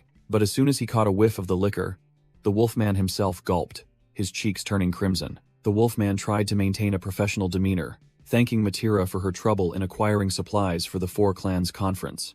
Then he sharply turned to scold the low-ranking guards. "Hey, stop daydreaming, move the goods quickly." Matira waved her hand, acting as if it was no big deal. The centaur woman lightly nudged Rendabon, ordering, "Come on, do your work properly." The Wolfman guard immediately narrowed his eyes suspiciously, asking Matira directly if she knew the cloaked man. Matira casually replied, "That's right. There's too much cargo this time, so I hired extra help." She put her hands on her hips, beginning her act, complaining that she had paid Rendabon in advance, but he had lazily left halfway through. The Wolfman guard bared his fangs and sneered, completely convinced. So that's it. No wonder he was being so sneaky. The Wolfman pushed Rendabon towards the cart, grumbling, "Now get to work." And Ren obediently complied. Rendabon began pushing the heavy cart, completing his role as a porter. Hidden behind the cargo, he glanced back with a meaningful look, everything still under control. Matira walked past, feigning indifference, but a single glance spoke volumes. She turned back, giving a mischievous wink and sticking out her tongue, a signal that their act had been a complete success. The Wolfman guard roared, "You may pass!" Completely unaware he had just let a wolf into the henhouse. Rendabon, disguised as a humble cart puller, pushed a heavily loaded cart through the Beast Clan's city gate. The infiltration plan succeeded, and Rendabon and Matira moved deeper into the bustling Beast Clan city. The bustling street scene was filled with various Beast Clan members, from bearfolk to foxfolk, trading and going about their daily lives. Rendabon silently walked among the crowd, observing everything from beneath his cloak. They both stopped in front of a large building with a sign that read, Matira Merchant Guild. Matira turned to Rendabon and said, "I can only bring you this far," while the recently rescued centaur bowed in gratitude. Rendabon wondered, asking Matira directly why she had to lie to help a complete stranger like him. Matira sneered, laying her cards on the table. "You're no stranger, didn't you help me at Catherine's clinic, demon race member?" Rendabon was startled, quickly putting a finger to his lips, signaling her to speak softly. He asked in return, if she already knew he was a demon, wasn't she curious about his intentions? Matira confidently replied, "The Beast Clan's intuition is always right, and it tells me that you are not a bad person." Rendabon froze. This frank and trusting answer made him a little flustered. He thought to himself, risking his life to save a stranger turned out to be worthwhile. Having a conscience was still better. But a big question arose in his mind. Do monsters even have a concept of good and evil? His memories flooded back, showing monsters as merely savage creatures slaughtering the human world, even though they were equally intelligent. Yet, he remembered individuals like Princess Maya or the alchemist Catherine, those capable of learning, self-awareness, and even possessing superior technology. Looking at Matira, he questioned himself. Have monsters evolved, or have humans never truly understood them? Shaking off the complex thoughts, Rendabon composed himself. His immediate goal was to find the Mima flower. He turned to Matira, his eyes serious. "Actually, I had another reason for helping you," Matira declared frankly. "The Beast Clan never defaults on a debt, but if we meet on the battlefield, we are enemies." Rendabon listened in silence, without a trace of expression beneath his cloak. He smirked, completely agreeing with this frank agreement. "You are right," Rendabon stated decisively. "Then let's settle our debt right here." The female centaur smiled with satisfaction at his attitude. Rendabon turned and walked away, leaving Matira standing there, watching him with a thoughtful expression. A Beast Clan subordinate ran up to report, anxiously asking Matira if it was alright to just let that demon race member go. Matira reassured him, but also admitted that there had been many disturbances in their territory recently. She revealed shocking information. The one who accompanied him at Catherine's clinic was none other than Maya, the demon princess. Matira mumbled, "Someone who can travel with the demon princess is certainly no ordinary individual." She immediately ordered her subordinate, "Follow him discreetly, and report anything unusual immediately." The Beast Clan subordinate immediately shot off like an arrow, determined to complete his mission. A cat girl with a sulky expression stood with her arms crossed in front of Matira. Matira looked down at the pouting girl, unsure of what was happening. The cat girl glided past Matira with bare feet on the stone ground. At that moment, Matira suddenly froze, her eyes flashing with surprise. The female centaur was completely stunned, as if she had just seen a ghost. She quickly turned her head to look in the direction the girl had just disappeared. Matira dismissed it, trying to reassure herself that she was just hallucinating. No, it couldn't be her. A pitch-black boot stepped on the stone ground, its shadow completely different from the bare feet of the cat girl from earlier. The Beast Clan youth hid behind the wall, closely watching Rendabon's back. He immediately accelerated, rushing like the wind along the paved road to follow his target. At a turn, he lost the trail and was bewildered. Strange? He clearly went this way. The Beast Clan youth ran headlong, determined not to let his prey escape. In an alley, Rendabon coldly watched the shadow of his pursuer rush past. He smirked, secretly scoffing that the Beast Clan was quite clever, but unfortunately, he had no interest in beast ears. Rendabon returned to the main issue, wondering how to get to Myriad Beasts Mountain. He stepped out of the alley, intending to ask someone for directions to save time. Crash! Rendabon unexpectedly crashed into a small Beast Clan girl who was running at full speed. The fox girl frantically bowed deeply, her voice a flustered whisper. "I'm sorry. I'm really sorry." Rendabon stood frozen, staring at the girl who had just crashed into him. He suddenly blushed, stammering, unable to speak, at her appearance. Before the girl's large, round eyes and innocent expression, Rendabon froze, with only one word in his mind. Cute. The girl's pure white fox ears and tail made him unable to look away. Rendabon thought to himself, this girl looks exactly like a Mo character straight out of an anime. The usually cold half-demon suddenly broke out in a sweat. I can't believe there's a Beast Clan member this adorable. The fox girl apologetically apologized again for dirtying his clothes and offered to clean them for him. Rendaban awkwardly refused while the clumsy girl rushed towards him. No, it's fine.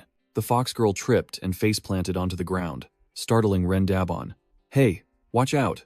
It's not my fault, okay? The girl lay motionless on the stone ground, knocked out after the heavy fall. Rendaban observed the fox girl lying sprawled out, thinking to himself that she didn't seem to be faking it. He sat down and asked if she was injured anywhere. The fox girl was still face down on the ground, her stomach rumbling loudly. Lifting her face, she weakly replied, "No, I'm just hungry." Rendaban was speechless, his face flushing slightly at this awkward situation. As a result, he had to take her to an eatery that served steaming meat buns.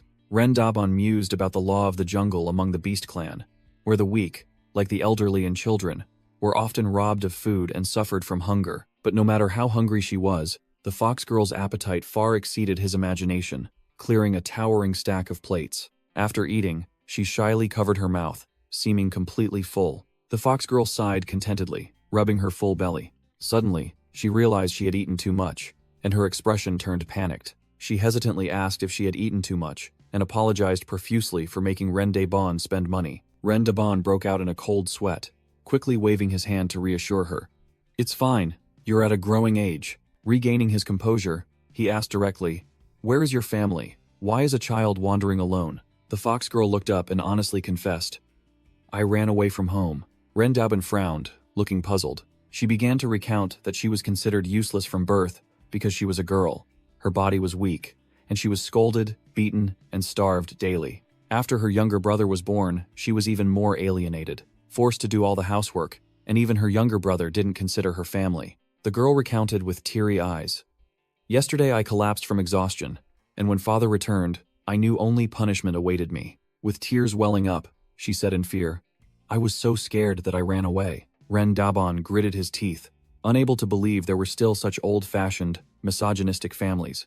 Unforgivable. After eating her fill, the fox girl cheerfully asked, "By the way, I still don't know your name." Rendaban smiled faintly, making up a temporary name. "My name is Bon," he asked in return. "Just call me Bon." "And you?" She cheerfully replied simply, "Pooh." Rendaban froze, the unbearably lame name making him hesitantly ask again, "Pooh?" He muttered curses to himself, thinking her parents must have been desperate to give her such a ridiculous name.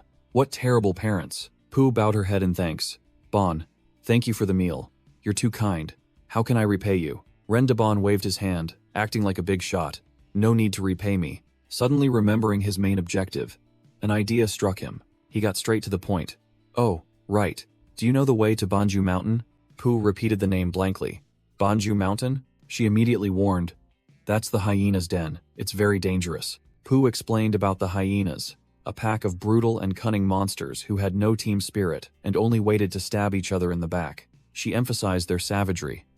"But the worst part is that they even eat their own newborns," Pooh concluded. "That's why everyone drove them all into Banju Mountain. Why do you want to go there?" Rendaban replied thoughtfully. "I'm looking for something. It seems it can only be found on Banju Mountain." Hearing that, Pooh's eyes suddenly lit up. "If it's a Mimamoru flower, my family has one." Rendaban was utterly surprised, while Pooh confirmed, "Yes, my father picked it a while ago. He probably isn't home yet. I can go get it." With that said, she jumped off her seat, her bare feet landing softly, ready to go. Pooh cheerfully waved goodbye to Rendaban, promising to return immediately.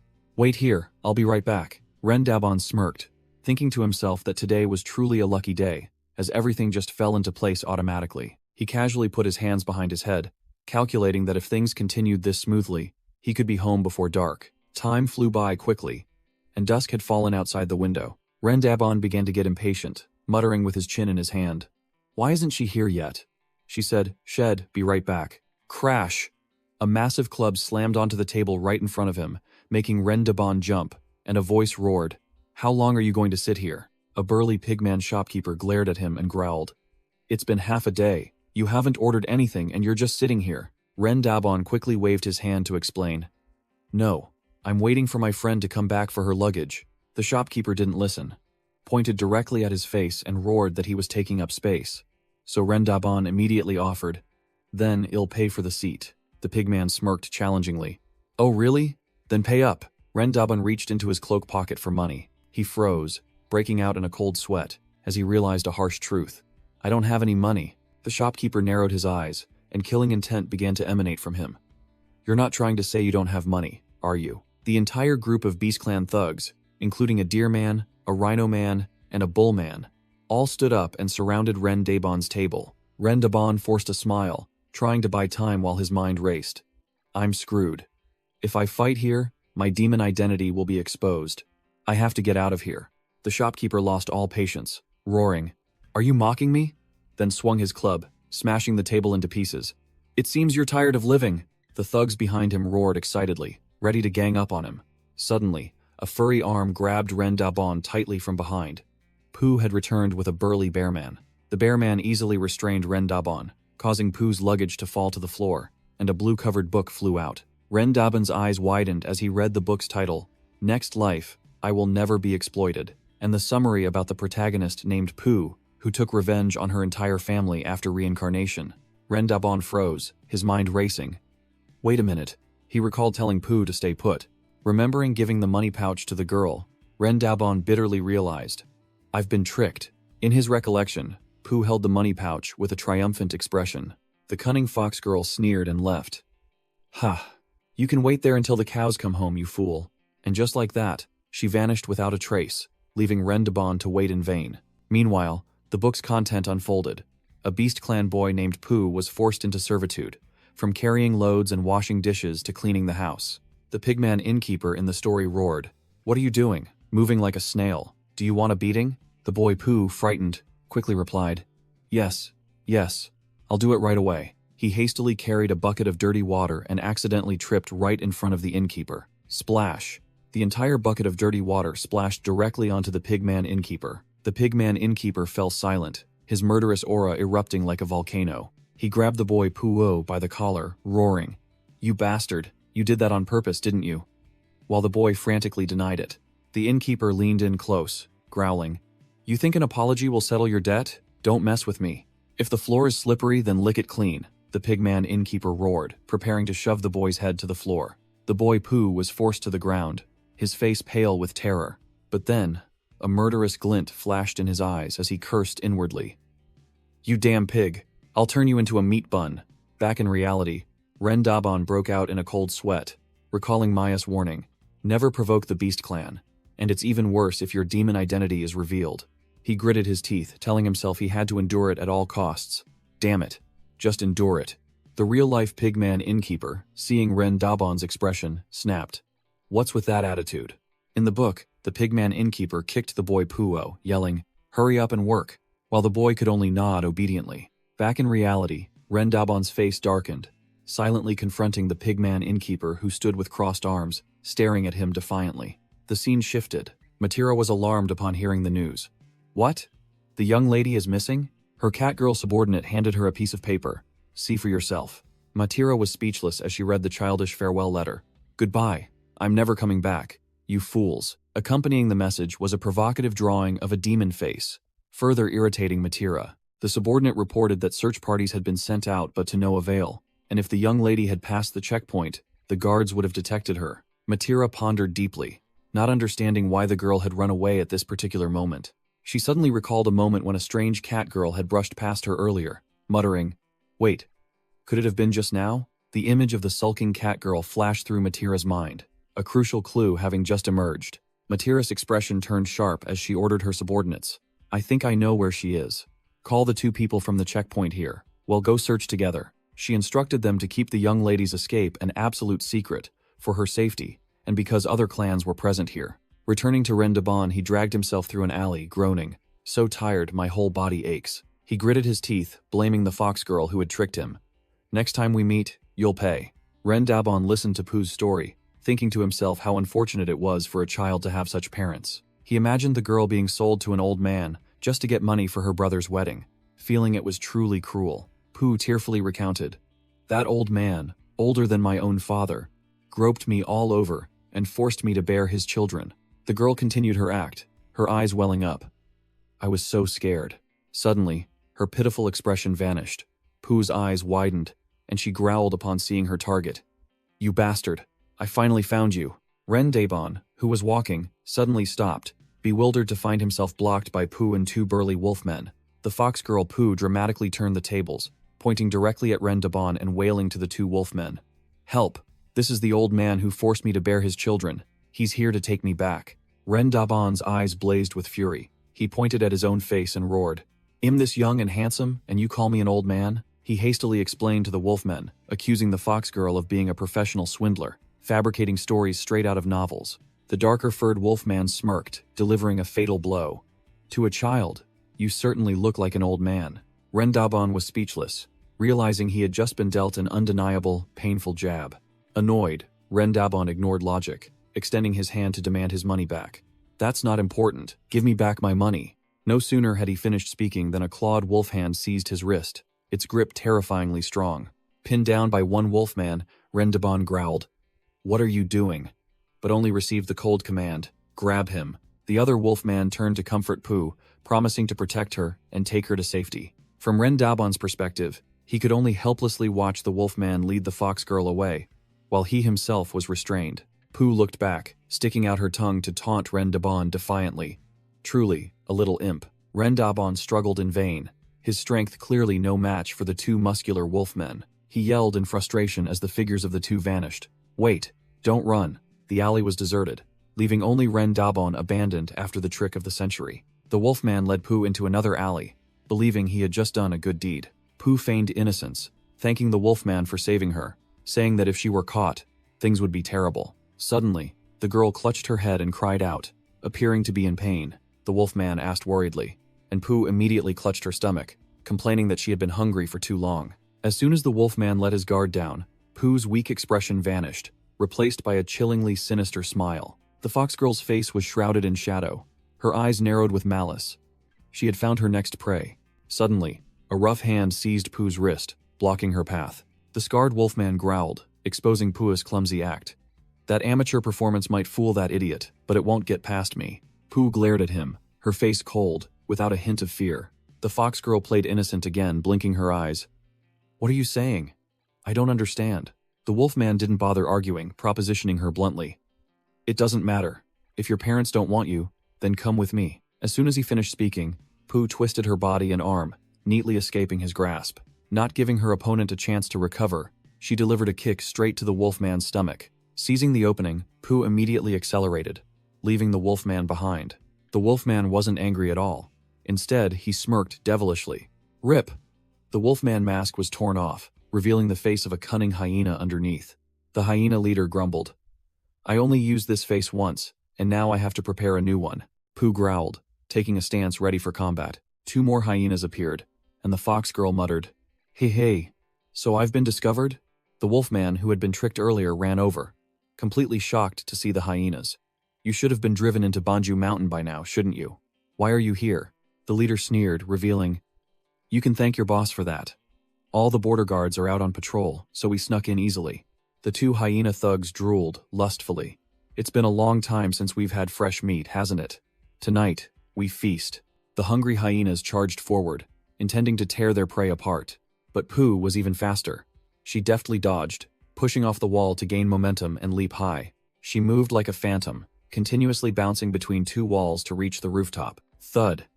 Pooh landed lightly on the roof, her final kick dislodging several tiles, leaving the bewildered hyenas below. The hyenas clutched their heads, screaming miserably, as they were showered with tiles falling from above. The two hyena thugs bared their fangs and snarled, furious at being outsmarted by a mere kid. Standing on the rooftop, Pooh crossed her arms defiantly. "Ha! You think you can catch me? Come and try if you dare." The fox girl smirked, then took a stance, ready to sprint, preparing for a chase. The hyena leader furiously smashed a tile, surprised that his prey was so nimble. All three hyenas froze, speechless as they watched their prey vanish right before their eyes. A thug admitted, "Damn it, that kid is really something," while the leader also grumbled. "We underestimated her," the leader growled, declaring confidently. "But if she thinks that's enough to escape, she's too naive. A hyena's strength lies in its sense of smell." He took a deep breath, sniffing out Pooh's lingering scent in the air. Having locked onto the target, the leader let out a roar and led the pack forward. This way. Meanwhile, on another street corner, The Bearman and Wolfman guards were patrolling, completely unaware of what was happening. Matira, the female centaur, was leading a cat-girl subordinate and a group of guards, all rushing to find someone. Matira anxiously asked the Wolfman guard, "Have you found the girl yet?" The Wolfman bowed his head, replying curtly and disappointedly, "Not yet." Pooh was running headlong through a deserted alley, her breathing already somewhat ragged. Suddenly, she froze, her face pale as if she had seen a ghost, a thunderclap striking her ears. Pooh hid behind the corner, horrified to see the search party standing in the square ahead. She muttered in a panic, "Matira, why is she with them?" Pooh gritted her teeth, her eyes flashing with complexity. Father must have trained her to become so strong. She bit her fingernails, her mind in turmoil, wondering whether to inform Matira about the presence of the hyenas. Pooh stomped her foot in annoyance, telling herself she would never follow Matira. The fox girl had an idea, a cunning glint appearing in her eyes. While Ren Daban was stealthily sneaking away, Pooh quietly observed him from behind. The fox girl's face clearly showed her cunning, as she chuckled to herself, full of calculation. Ren Daban tiptoed along the wall, trying not to make a sound. He spun around, annoyed at losing track of the girl. Where did she go? Ren Daban sensed someone right behind him, and he growled, "Are you looking down on me?" Pooh suddenly appeared right behind him, waving at the stunned, cloaked figure. Ren Daban grabbed her hand, growling, "You've got some nerve, picking a fight on the very day. I'm annoyed. Do you think I wouldn't dare hit a kid?" Pooh calmly made an offer. "You want to go to Banju Mountain, right? I'll lead you there." She raised a finger, setting a condition, while Ren Daban shot her a contemptuous look. "Do you think I'm stupid?" Ren Daban yelled, losing all patience. "I don't believe a word you say. If you don't want a beating, pay up now." Pooh suddenly took Ren Daban's hand, breathed into it, and whispered with a dangerous expression, "You're a demon, aren't you?" Ren Daban broke out in a cold sweat, his face changing color at being exposed. "How did you know?" He hastily denied it, grabbing the fake tail behind his back. "Wrong. I'm not a demon. Look, demons don't have tails." Pooh didn't say much, gently snatching the fake tail off Ren Daban. The fox girl held up her trophy, laughing gleefully and threatening. "What do you think will happen if I scream right now?" Ren Daban was speechless, watching the triumphant fox girl walk away with his tail, while in the distance, a wolf man was on patrol. He furiously tried to snatch the tail back but couldn't. "Give it back." Completely cornered, Ren Daban relented, asking with a bitter expression, "How did you find out?" Pooh called out Ren Daban, directly telling him, "If you were truly from the Beast Clan, you would know the way to Banju Mountain. The fact that you have to ask proves you're a fake." The fox girl held up 2 fingers, smirking slyly as she declared, "Now you have no choice but to obey me." Ren Daban was rendered speechless, his face darkening with frustration, unable to retort. On the street, a cat girl in revealing combat attire walked with confidence. Ren Daban trudged along, his arm naturally grabbed by the cat girl, as if he were being escorted. Ren Daban gritted his teeth, muttering to himself that he couldn't believe he was being led by the nose by a mere kid like this. Meanwhile, Pooh was curled up in Ren Daban's cloak, chuckling cunningly with delight. The two of them arrived at a desolate, arid canyon, with jagged rock pillars. Ren Daban looked at the scene before him and confirmed, "So this is Banju Mountain?" Pooh put her hands on her hips, looking smug as she said, "See? I didn't lie, did I?" Ren Daban reluctantly accepted. "All right. For now, I'll believe you." He turned his back and walked alone deeper into the canyon, leaving the fox girl behind. Ren Daban continued to advance between the sheer rock faces, looking solitary and determined. Suddenly, he sensed something and stopped short. "Huh?" He spun around, his sharp gaze fixed on what was behind him. Pooh was standing there, having silently followed him without him noticing. Ren Daban discovered the girl was tailing him, bewildered and not understanding what was happening. He snapped irritably, "Stop following me." Pooh smiled provocatively, gently reminding him, "Your money is still with me, you know." "Are you sure about that?" Ren Daban held out his hand and asked if she would return it, but the fox girl nonchalantly replied curtly, "Of course not." Ren Daban sighed, muttering with a resigned expression, "I knew it," he growled, as if bestowing the money upon Pooh for guiding him, and warned the girl never to loiter around him again, or she would face his wrath. Having finished speaking, he turned his back and walked away decisively, leaving the fox girl behind. Watching his back recede, Pooh merely smirked cunningly. The brazen fox girl still followed, pestering him by asking why he wanted to find the useless Mima flower, but Ren Daban merely brushed her off. "None of your business." Ren Daban looked up at the towering peak, thinking to himself that Catherine said the Mima flower was up there, but he didn't know how long it would take to climb. Suddenly, He discovered his target right nearby. There's one right here. It turned out Pooh was sitting proudly beside a red flower growing near a rock, which stunned Ren Daban. He slowly approached the girl and the strange flower. He stared intently at the strangely shaped red flower, wondering, is this the Mima flower? Ren Daban turned to question Pooh with a suspicious expression. You're not tricking me, are you? Pooh nonchalantly replied. Believe it or not, it's up to you. If you don't take it, I will. Then reached out to pick the flower. Quick as lightning, Ren Daban grabbed her wrist, preventing her from touching the flower. He snapped, admitting he needed it, while Pooh flashed a triumphant smile, having successfully set her trap. He pulled out a drawing to compare and realized the actual flower looked slightly different.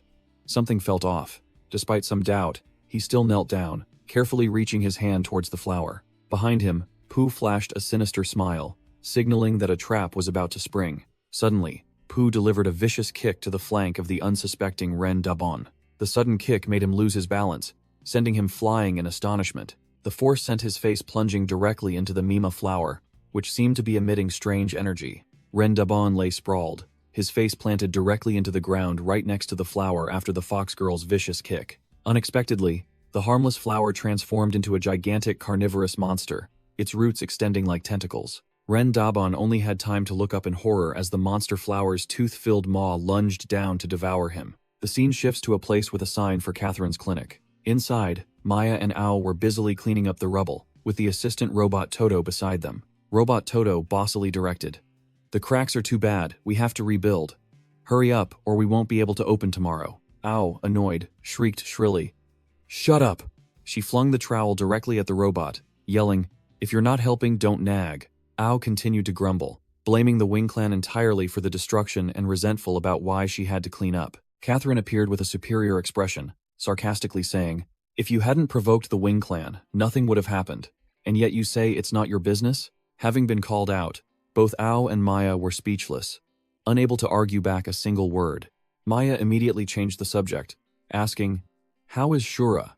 Has he gotten the Mima flower yet?" Catherine smirked meaningfully. "Ah, right. I forgot to tell him something," Maya asked bewilderedly. "What did you forget to tell him?" Catherine casually revealed the deadly trap. On Banju Mountain, there's a type of flower called the Sayo flower that looks exactly like the Mima flower. I hope he doesn't get confused. Returning to Ren Daban, he woke up in a dark, slimy space and realized he couldn't move. He frantically struggled in the sticky liquid, trying to escape the fleshy trap enveloping him. The fleshy walls squeezed tightly around Ren Daban, causing him excruciating pain. His hood slipped off, revealing his face screaming in despair as he was swallowed by the monster flower. Ren Daban's eyes widened, shining with horror as he realized he had been terribly tricked. Ren Daban was swallowed by the carnivorous flower, only his head sticking out and screaming, while the fox girl Pooh stood below, covering her mouth and trying to suppress her laughter. Pooh couldn't hold it in anymore, bursting into laughter and taunting. "Ha ha ha, you look like a steamed bun," despite Ren Daban screaming at her to stop laughing. The fox girl nonchalantly admitted her mistake, casually announcing, "This isn't a Mima flower. It's a Sayo flower." Stuck fast among the petals, Ren Daban, stunned, repeated, "A Sayo flower?" He screamed to be let out, but Pooh coldly explained that once a Sayo flower caught its prey, it wouldn't easily let go. Pooh smirked meaningfully, looking mysterious, "But it's not like there's no way to escape." Ren Daban impatiently urged her, but the fox girl leisurely stalled for time. With a cunning expression, Pooh ambiguously licked her lips and said, "You'll find out soon enough." Crimson tendrils from inside the flower began to slither out, wrapping around Ren Daban's body. The tendrils continued snaking, tightly coiling around his lower body. Ren Daban's face suddenly flushed. He gritted his teeth and stammered in extreme confusion. "This is," he screamed in panic as he realized the flower was doing something unbelievable to his body. Scene change. Maya and Ao were questioning Catherine about the strange flower, worried about what would happen if Ren Daban picked the wrong one. Catherine casually explained, sitting cross-legged, that the Sayo flower looked exactly like the Mima flower, but their effects were completely opposite. Catherine explained that the Mima flower had a detoxifying effect, capable of neutralizing mommy's poison. In contrast, the Sayo flower was a stimulant. It absorbed hormones produced when men are aroused to strengthen itself. The alchemist concluded with a deadly smile. If he accidentally touches it, he'll be completely drained dry in one night. Both Maya and Ao's jaws dropped. They were so shocked they were speechless. Maya angrily demanded why she hadn't mentioned this crucial detail sooner. but Catherine merely shrugged and replied nonchalantly, "I already told him to go to the mountaintop, didn't I?" Catherine nonchalantly explained, "The Mima flower grows in high places, facing the sun. The Sayo flower, conversely, blooms at the foot of the mountain." She shrugged, blaming the victim entirely. If he had listened to me, nothing would have happened. But if he was lazy, that's his fault. Princess Maya and attendant Ao were left frozen and speechless by the alchemist's cunningness. Stuck in the flower, Rendabon finally understood. His face darkened as he realized he had fallen into a trap. The fox poo appeared out of nowhere, feigning knowledge. "Once it has absorbed all the nutrients, it will release you," Rendabon screamed in panic. "By then, I'll be a dried-up corpse. What kind of perverted flower is this?" The carnivorous flower began to twitch and tighten further, preparing for the main course. Rendabon shrieked as he felt strange movements inside the flower. The tendrils began snaking into places they shouldn't be on the young man's body. Rendabon's face flushed crimson. He gritted his teeth as a bolt of pleasure shot down his spine. He gritted his teeth, enduring, his voice trembling as he pleaded, "No, not there." A steam train whistled loudly, speeding through Rendabon's mind. Immediately after, a tsunami crashed down, sweeping away his last vestiges of resistance. The deed was done. Rendabon sighed in relief, his face looking dazed as he announced, "It's all sucked out." Pooh looked at Rendabon's pathetic state and delivered a fatal sarcastic remark. "You seem to be enjoying yourself." Pooh showed disdain, waved her hand dismissively, and turned her back, intending to leave. Rendabon screamed in despair, demanding the fox save his life since he had just saved her earlier. But Pooh continued to walk away nonchalantly. Seeing her prey was miserable enough, Pooh turned back with a cunning smile, laying down conditions reeking of possessiveness. "I'll help, but in return, you must become my servant." She sealed the deal with an outrageous demand. "You must obey all my commands, without questioning anything." Rendabon, despite being tightly squeezed by the flower, defiantly declared, "No way. As a man, I'd never lose to a little girl." Before he could finish, the flower squeezed harder, making Rendabon shriek, "Ah! Stop it right now." Pooh glanced back with disdain, sneering. "A man, you say? Let's see how long you can last." With that, Pooh turned her back and walked away cruelly, ignoring Rendabon's desperate cries. Scene change. At an ancient building under the cover of night, an investigation was underway. Looking down from above, a group of beastkin were examining the scene, littered with debris. Two large wolfmen were bending down to sniff, searching for traces. One wolfman growled, reporting, "The young lady's scent is still here," along with the scent of a hyena. Matira, the female centaur, wondered why hyenas had gotten in when they had already been cleared out, suggesting security had been lax. The cat-girl subordinate determined that a battle had taken place here, and was concerned that Pooh might have been captured by the hyenas. Matira gave a decisive order, without a moment's hesitation. "We're heading to Mount Banju." In a hazy memory space, a pink-haired girl shyly told her lover, "This is my first time. Please be gentle." The brown-haired young man hesitantly asked if she was okay since they weren't married yet, but the girl asserted that she already considered them husband and wife. The two shared a passionate kiss, beginning a night of intimacy. The pink-haired girl actively untied her dress straps. The atmosphere became hotter than ever. The passionate lovemaking scene unfolded in a romantic setting. Suddenly, a black-gloved hand grabbed the young man's hair, shattering the rosy dream. The young man woke up with a start, drenched in sweat, and froze when he saw Demon Princess Maya right behind him, radiating intense killing intent. Maya squeezed him tightly, roaring furiously, "You scoundrel! You have a fiancé, and you dare to cheat?" While the young man could only call her name in terror. The pink-haired girl in the dream argued defiantly, "Your fiancé is dead. Now you are my husband." Demon Princess Maya's face flushed crimson as she proposed an unbelievable deal. "Hess mine anyway. Or how about we split him? Half for each of us." Squeezed tightly between the two beauties, Rendabon listened as the pink-haired girl nonchalantly said, "If Bon agrees, I don't mind adding one more person." While Maya concluded, "There are two of us. One share each is fair, isn't it?" Rendabon's face lit up with joy, and he stammered, asking as if he couldn't believe his ears, "Is that really true?" The rosy dream began as he got intimate with the pink-haired girl. Immediately after, Demon Clan Princess Maya also joined in, pressing close to his toned physique. Rendabon blissfully enjoyed himself, thinking, "Is this heaven? What kind of bizarre place is this?" The Demon Clan Princess's hand glided over his six-pack abs, and the atmosphere was scorching hot. Suddenly, a third person appeared. Magenta-haired mommy with a pair of demon horns. hugging Rendabon tightly from behind. Rendabon snapped out of his daze, drenched in sweat, and screamed in horror, "Mommy!" He tried to push Mommy away, yelling, "What in the world are you trying to do?" Mommy shushed him, saying in a suggestive tone, "I'm not here to ruin the fun. I'm here to join." The dream scene replayed, and Maya and the pink-haired girl protested in unison. "No way! Bon belongs to us. There's no room for you to interfere." Mommy smirked, revealing her perverse philosophy. "Men are just like rice fields, if you know how to cultivate them." The purple snake in Mommy's hand bared its fangs, and she continued, "Then they can produce endlessly." With a whoosh, the snake lunged and bit into Rendabon's neck, making him shriek. Rendabon gritted his teeth, his face flushing red from a strange sensation rising from below. A school of giant fish suddenly appeared in his mind, and the young man yelled, "I can't hold it in anymore." The entire school of fish leaped out of the water, and he cried out unconsciously, "It's spilling out." In the dream, the pink-haired girl let out a shy cry. Demon Clan Princess Maya commented with an emotionless face, "That's a lot, indeed." Mommy, however, seemed much more excited, sticking out her tongue. So much, Rendabon leaned back, his body convulsing in his illusory trance. He exhaled sharply, feeling utterly exhausted. "I'm completely drained." The three succubi leaned down to look at him, and Mommy smirked. "Wrong. Men have no limits." Entangled by shadow tentacles, Rendabon yelled in despair, "Stop! Stop it!" Bang! Rendabon snapped awake, his eyes wide with horror. He sat alone on the hillside under the starry sky, panting and asking himself, "Was that a dream?" Rendabon muttered, his face clouded with bitterness. "I must have passed out. Damn that perverse flower."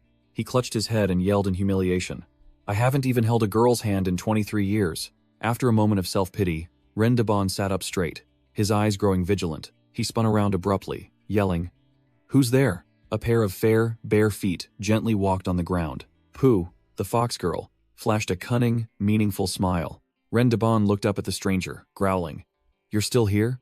Who the hell are you?" He smirked contemptuously. "Trying to scavenge from a corpse? Too bad for you, I'm still alive." Pooh crossed her arms, pouting as she retorted, "That's not it. I'm not such a lowlife." She seemed irritated, kicking a pebble away to vent her anger. Pooh muttered to herself, "Is there nowhere left to go?" She explained that her father and the others were busy in a meeting, so they probably hadn't read her runaway note yet. Pooh burst out, yelling, "Even if I go back, I'll still be alone. I don't want to go back." Rendabon smirked mockingly, "Making up stories again? This time playing the role of a pitiful child unloved by her parents, I suppose?" The fox girl retorted defiantly, "It's true." In a flashback, Pooh recounted the scene of her mother dying after a difficult childbirth, surrounded by grieving Beast Clan members. She continued the sad story. "My father loved me very much, but he was always busy from morning till night." Pooh recalled the scene of her eye-patched father constantly having to leave for work, leaving her alone in the city. Little Pooh stood forlornly watching another happy Beast Clan family together, wondering why she was the only one lonely. The memory of another Beast Clan father happily tossing his son into the air resurfaced. Little Pooh looked both adorable and pitiful, wandering all by herself in the world. To alleviate her loneliness, she buried herself in novels and imagined herself as the protagonist to find joy. Back in reality, Pooh's face grew gloomy as she spoke. "But," she yelled in despair, "I just want to be with my father, that's all I want." Pooh's words seemed to touch Rendabon's pain, making him freeze when he heard it. He suddenly clutched his chest, gritting his teeth, enduring a pang of pain or a memory flooding back. Pooh unexpectedly rushed forward and hugged Rendabon tightly from behind. Rendabon cried out in pain from being touched, while Pooh suddenly pushed him away and snapped, "Talking to a cruel demon like you is truly useless." The fox girl blushed, yelling in his face, "You don't understand how I feel." Rendabon snapped back, saying his father was exactly the same, only getting to see him once a year, exactly on his birthday. He growled, asserting that he understood loneliness better than anyone else in this world. Pooh fell backward onto the ground, asking again skeptically, and Rendabon coldly confirmed with a single word, "True." The little fox girl squinted at him and delivered a blunt remark. "You don't look that pathetic, though." Pooh cunningly admitted that knowing someone else was suffering more than her made her feel better, leaving Rendabon speechless with this kid. She probed the issue. "Haven't you ever been angry with your father?" Rendabon looked up at the star-filled night sky, his expression complex, leaving the answer hanging. Memories flooded back, the sound of party poppers exploding at a cozy birthday party. His mother and childhood friends simultaneously wished young Bon a happy birthday. The gentle pink-haired mother handed her son a gift box, saying it was from both his father and her. Inside the box was a neatly folded hero uniform. Young Bon was overjoyed, exclaiming, "Wow, it's a hero uniform." His friends gathered around, each openly envious of Bon's luck, as they had asked for one countless times without success. Bon happily hugged his mother, profusely thanking her. His mother smiled, telling them all to play while she went to cut some fruit, and then they would have dinner. Bon turned to boast to a friend that he would meet the captain today. Young Bon puffed out his chest proudly, asserting confidently, "Of course, Dad promised me." All his friends erupted in excitement, clamoring for autographs and photos with their idol. Bon confidently thumped his chest, declaring he would handle it, making everyone cheer in response. Tick-tock. Time passed, and the wait began to grow tense. One of Bon's friends impatiently checked the clock, which read 6 o'clock. "The captain still isn't back." The blonde kid wearing a cap began to taunt. "I knew it. You're lying that your dad is the captain. That photo is probably photoshopped too." Bon strained his neck to argue back, asserting confidently, "It's true, my dad is the captain." The blonde kid still didn't believe him, and Bon could only remain silent, clenching his fists with determination. Bon smirked, reading his opponent. "So that's it. You're just jealous. So you're trying to act superior, aren't you?" The blonde kid fumed, yelling, "What? As if I'd be jealous of you." Bon launched a fierce counterattack, bringing up old stories to mock him. "Last time there was an earthquake, your dad thought monsters were coming, and he was so scared he jumped up in a panic." Bon delivered another fatal blow. The whole school saw him being taken away by an ambulance, having wet his pants. The blonde kid was so furious his cheeks puffed out, unable to retort a single word. The other friends watched the amusing drama, trying to suppress their laughter at the flawless exposé. Cornered, the blonde kid changed his attack. "Well, that's still better than your dad. We only ever see your mom. Your dad hasn't shown up even once." Bon puffed out his chest, defending his family's honor. "My dad is busy fighting monsters and saving people every day." The blonde kid sneered, looking unconvinced. "Yeah, if that's true. Anyway, you'll just make another excuse about him having an urgent mission." Bon pointed directly at his opponent, declaring firmly, "My dad has never broken a promise. You'll regret it when the truth is revealed." The blonde kid pointed at the hero uniform, proposing a bet. "Then let's bet that uniform." Bon immediately accepted the bet. "Deal. If I win, you have to play the monster and fight me. I'll make you apologize." The two children sealed their bet with a promise, ready for a battle of honor. The scene shifted to a man in a stylish suit, likely Ren Haneda, striding decisively down a long, modern corridor. Ren Haneda, the heroic father, mused. "Making a cake for the first time feels quite strange." He carried a birthday cake adorned with a drawing of a very happy family of 3, clearly homemade. He smirked confidently. "Oh well, as long as it tastes good, it doesn't matter." Standing before the apartment door, cake in hand, he prepared for the family reunion. Ren Haneda smiled, thinking to himself, "I wonder if Bon has grown a little bigger." He carefully placed the cake box down, preparing for his plan. A mischievous thought flashed through the father's mind. "I'll hide and scare him a bit." He gleefully reached out to open the door, his face full of anticipation. Suddenly, the phone in his jacket pocket vibrated violently, signaling ill tidings. Ren Haneda's smile vanished, his eyes sharpening instantly. He put the phone to his ear, his voice cold and professional. "Yes, this is me." He listened in silence, his expression growing sterner, the fun clearly over. His shoulders slumped. The damned call had ruined everything. Inside the house, Bon's mother was on the phone, her face panicked. "Huh?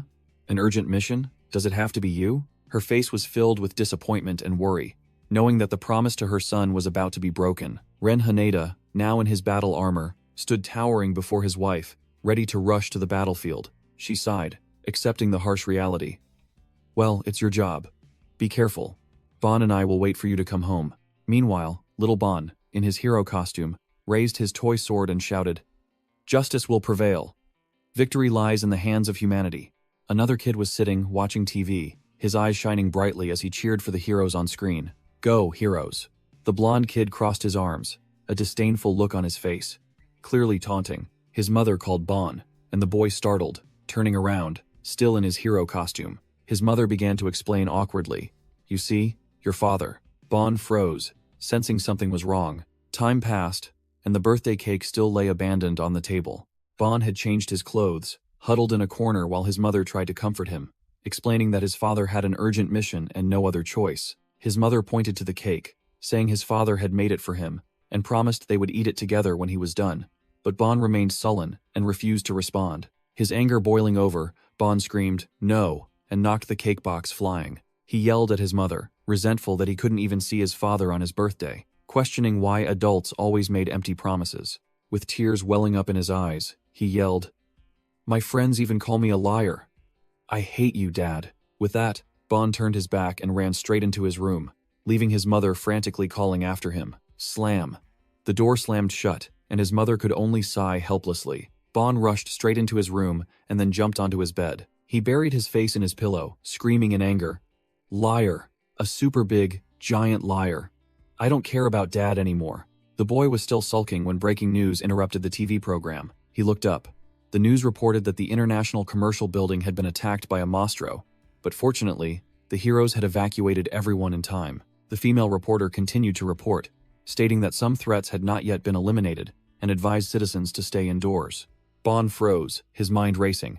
Monstro attack? Emergency mission? He rushed to the window, his eyes shining with hope and worry, calling out loudly, "Dad!" In the middle of the night street, a boy dressed as a hero was brandishing a plastic sword in front of his two friends. The blonde rival boy sneered, exposing Bon as a liar, saying his dad wasn't even a hero captain. His two friends chimed in, claiming it was a waste of time to play with a liar, while the blonde boy threatened to expose Bon and get him ostracized. Suddenly, all three children froze as an ominous feeling washed over them. A police officer was blocking the road, preventing civilians from entering the dangerous area. The two boys ran over to ask, and the officer informed them there was a monstro attack ahead and the heroes were handling it. Hearing about the heroes, their eyes lit up, hoping to witness the captain fight firsthand. They started whining, demanding the officer let them pass to get autographs, and promising not to get in the way. Meanwhile, the blonde boy flashed a defiant smile, his hand already gripping the barrier's rail. He ripped the barrier open, ignoring the police officer's warnings, and rushed straight into the combat zone. The boy ran, boldly declaring that he would join the hero team and wasn't afraid of the puny monstros. He swung his toy sword up, preparing to launch an imaginary attack. Wham! A gigantic monster hand descended from above, snatching the straw hero boy. The boy's face turned pale, freezing in terror as he faced the giant monster's cold, purple eyes. A towering lizard-like monstro, with bulging muscles, stood amidst the city's ruins. His two friends stood behind the barrier, terrified as they witnessed the horrifying scene. The police officer also panicked, shouting frantically, "It's a monstro!" He hastily called on his radio, urgently reporting that a large monstro had appeared and captured a child. The two remaining friends cried out in despair, begging the police officer to save their friend. The police officer fired continuously, but his puny weapon only managed to tickle the monster's tough hide. It let out an earth-shattering roar, its wide maw revealing jagged teeth. With its razor-sharp claws, the monster clung tightly to the glass wall, preparing to climb. With just a few leaps, its gigantic body soared high along the skyscraper's facade. The lizard monster clung firmly to the building, its hand still tightly gripping its toy. The captured blonde boy cried out in tears, "Help! I'm so scared." The police officer gritted his teeth, continuing to fire his gun into the sky in vain. He watched the monster climb higher and higher, completely out of reach. "Damn it, my bullets can't reach." The police officer bitterly realized the harsh truth. Out of options, he yelled into his radio, his voice panicked. "Requesting air support. I repeat, requesting air support." Whoosh! A dark shadow streaked past the police officer as fast as the wind. A figure in pitch-black combat armor leapt into the air, charging straight towards the building. The two friends on the ground cheered excitedly. "That uniform! It's the heroes!" Mid-air, the hero raised his hand, and a surge of blue energy gathered, forming a razor-sharp slash. The energy slash shot forth, leaving a brilliant blue streak across the night sky. The hero landed on the wall, facing the monster, and the blonde boy shouted in delight. "It's Captain Hasuda!" Ren Haneda, Bon's father, drew his twin swords, his sharp eyes focused on the target. Slash! A clean sword strike cut deep into the monster's neck, black blood splattering everywhere. The lizard monster, struck by the blow, staggered back before the hero's overwhelming power. The lizard monster opened its maw full of sharp fangs, intending to devour Ren Haneda whole. Thud! The snap missed, and its head foolishly slammed into the building's glass wall. The hero performed a mid-air flip, dodging the attack cleanly like a professional. His eyes were cold, locked onto the target, still dazed after its self-inflicted blow. Whoosh! An energy spear flew in from nowhere, pinning the monster to the wall. To its astonishment, the monster exploded into pieces, sending the blonde boy, who was in freefall, flying. The boy could only cover his head, waiting for death in despair. Ren Haneda landed coolly, one arm securely holding the boy who had just escaped death's door. His friends on the ground cheered excitedly. "Captain, you're amazing." The hero knelt down to check on the boy, who stammered out profuse thanks for saving his life. The children rushed over, clamoring, each wanting a photo with the idol who had just performed such a spectacular feat. Ren Haneda smiled kindly, agreeing immediately. "Of course, feel free." Flashlights flared as he posed with his young fans. The rescued blonde boy grinned widely, his face beaming with satisfaction. A breaking news report appeared. The female reporter announced, "Hero Team Captain Tsutomu Hasuda has successfully rescued a child." At home, Bon stared dumbfounded at the TV screen, muttering in disbelief. "Dad." The boy sprang up, his face filled with determination. "Dad is in danger. I have to go help him," despite his mother's frantic attempts to stop him. A memory suddenly flooded back. Ren Haneda, in a dashing suit, poked his head through the door. "Bon, happy birthday." Little Bon brightly shouted with joy. "Dad." The memory continued. Little Bon was being held by his father, crying profusely. "I'm sorry. I said I hated you, but I didn't mean it. I'm just glad you're okay." While his father, Ren Haneda, looked bewildered, not understanding what was happening. Ren Haneda smiled gently, telling his son, "Oh, that's right. I met your friends earlier. They said they wanted to talk to you." Peeking out from behind his father were Bon's two young friends, shyly waving hello. Little Bon turned back in surprise, eyes wide. "You guys." The blonde boy in the cap, representing the group, held out a gift box and sincerely said, "Bon, I'm sorry for doubting you." The others chimed in agreement. The blonde boy asked hopefully, "Can you forgive us? Will you still be our friend?" Ren Haneda looked at his son, silent but with encouraging eyes. His father smirked, putting on a truly manly air. "As a man, you know what to do, right?" Little Bon grinned, accepted the gift, and shouted, "Of course, we'll always be friends." The other kids jumped for joy, one even demanding to call Bon boss. Ren Haneda glanced at the wall clock, sighing in relief. Still in time before midnight.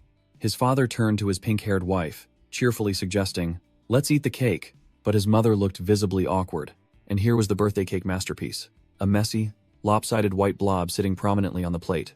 All the kids froze, staring at the blob with horrified eyes. "Is this really cake? Can we actually eat this?" Ren Haneda completely collapsed, his face darkening, muttering in anguish.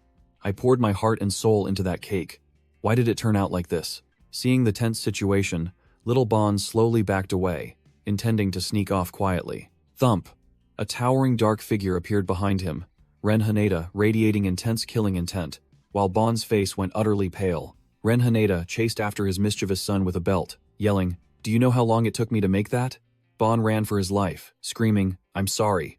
Back in reality, Ren Dabon, in Shura's body, recalled, his eyes complex. "Angry? Of course I was."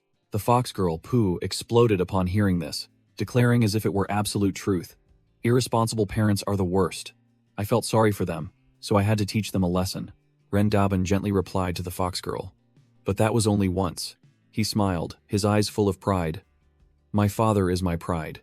Pooh froze, speechless at the unexpected answer. Suddenly, Pooh flared up, swatting Ren Dabon's hand away and yelling, "What, you think I pity you? Never, don't touch me." All of a sudden, a strong force yanked Pooh backward, making her stumble. Pooh was violently pulled backward, unable to react in time. Two burly hyena men emerged from the shadows, cackling savagely as they had captured Pooh with a rope. Ren Dabon frowned, realizing these thugs had been lurking in town earlier. Pooh recognized her enemies in a panic, gritting her teeth. "Hyenas!" The rope tightened around Pooh's neck, making her unable to resist. The hyena leader bared his teeth and sneered. "Give up, it's useless. This rope is woven from my fur, hard as steel. You can't cut it." He grabbed Pooh's hair, growling. "I thought hunting you down would be exhausting, but who knew you'd walk right into our trap?" Pooh struggled, gathering all her courage to threaten. "Let me go. Do you know who my father is? Touch a single strand of my hair, and you'll suffer a fate worse than death." The leader scoffed, looking defiant. "Oh, really? Then tell me, who is he?" Pooh puffed out her chest, declaring loudly, "Listen closely, you mongrels. I am the daughter of the Beast Clan chief." The two hyenas seemed to freeze, the henchman repeating in surprise, "The chief?" Pooh smirked triumphantly, thinking she had turned the tables. "Scared now, aren't you? Release me right this instant, and I might spare your lives." The entire hyena gang burst into insane laughter, thinking it was the most ridiculous joke on earth. while Pooh still strained her neck to argue. It's true. The leader suddenly turned brutal, his eyes flashing with fire. Even better then. It's because of that old man that we were banished to this dump. Well, feast on your esteemed chief when he comes to save you. Pooh was still being held by the neck but strained to challenge. Go ahead and try it. A hyena henchman turned to ask his boss, glancing towards Ren Dabon, who was sitting on the ground. Boss, what about that guy? Ren Dabon quickly waved his hand, betraying the girl without hesitation. I'm not involved. If you want to eat meat, just take her. Pooh froze, then screamed in indignation. You ungrateful bastard. Betrayed, Pooh spitefully turned the tables, pointing directly at Ren Dabon. Let me tell you, he's a demon. There's a bounty on his head if you catch him. Ren Dabon flew into a rage. You dare betray me? But Pooh was just as defiant. You abandoned me first. One of the hyena's hands grabbed Ren Dabon's hair, revealing his pair of pitch-black demon horns. The leader bared his teeth, looking slightly surprised. Damn it, he really is a demon. What do we do now? Suddenly, the ground cracked open as two sickly green roots emerged. A gigantic carnivorous flower sprouted from the earth, its roots already tightly wrapped around Ren Dabon. A hyena henchman shrieked in terror. The leader flinched and stepped back, while Pooh calmly explained the rules. He looks like he's about to be drained dry. If you steal Sayo's prey, you'll take his place. The leader narrowed his eyes at Pooh, realizing he had been tricked. So this was your plan? The girl smirked. You're not as dumb as you look. Are you? In a flash, the leader circled behind her, grabbing Pooh tightly, causing her extreme terror. Thud. The hyena kicked Pooh straight to the ground, placing his foot menacingly on her back. He declared he would slaughter Pooh on the spot to prevent future harm, even though the girl lay flattened on the ground, blood flowing from her temple. But her eyes were still full of resentment. Ren Dabon, still tightly bound by the monster plant, could only sit silently watching the lightning-fast turn of events. The leader roared, raising his sharp claws high, preparing to finish off Pooh. Pooh desperately screamed, "No!" as the claws of death were about to descend. In the midst of the tension, a voice rang out from the bound prey. What kind of man is afraid of a carnivorous flower? Ren Dabon, still tightly wrapped by the plant roots, boasted loudly. Don't underestimate my endurance. I'm not some one-hit fodder like you guys. The leader of the hyenas bared his jagged teeth and growled. Who are you calling one-hit fodder? Ren Dabon smirked provocatively, looking directly at the hyenas pressing down on Pooh. Good reaction. Didn't I tell you the truth? You bastard. He continued to provoke, raising his middle finger. If you dare come at me, you losers. The leader went berserk, roared, I'll kill you, then charged straight at Ren Dabon, leaving Pooh lying there. Ren Dabon merely sneered, calmly waiting. All right, if you're so tough, come get me. Whoosh. The hyena glided forward with terrifying speed, aiming straight for the bound Ren Dabon. Just as the claws were about to connect, Ren Dabon narrowly dodged the attack. The leader missed his lunge and was immediately seized by the roots of the carnivorous flower, becoming the substitute target. Ren Dabon landed lightly, casually dusting himself off while the hyena was suspended in midair. The monster flower opened its fanged maw wide, ready to devour its new prey. Whoosh! Other sharp roots shot out, surrounding the panicked leader.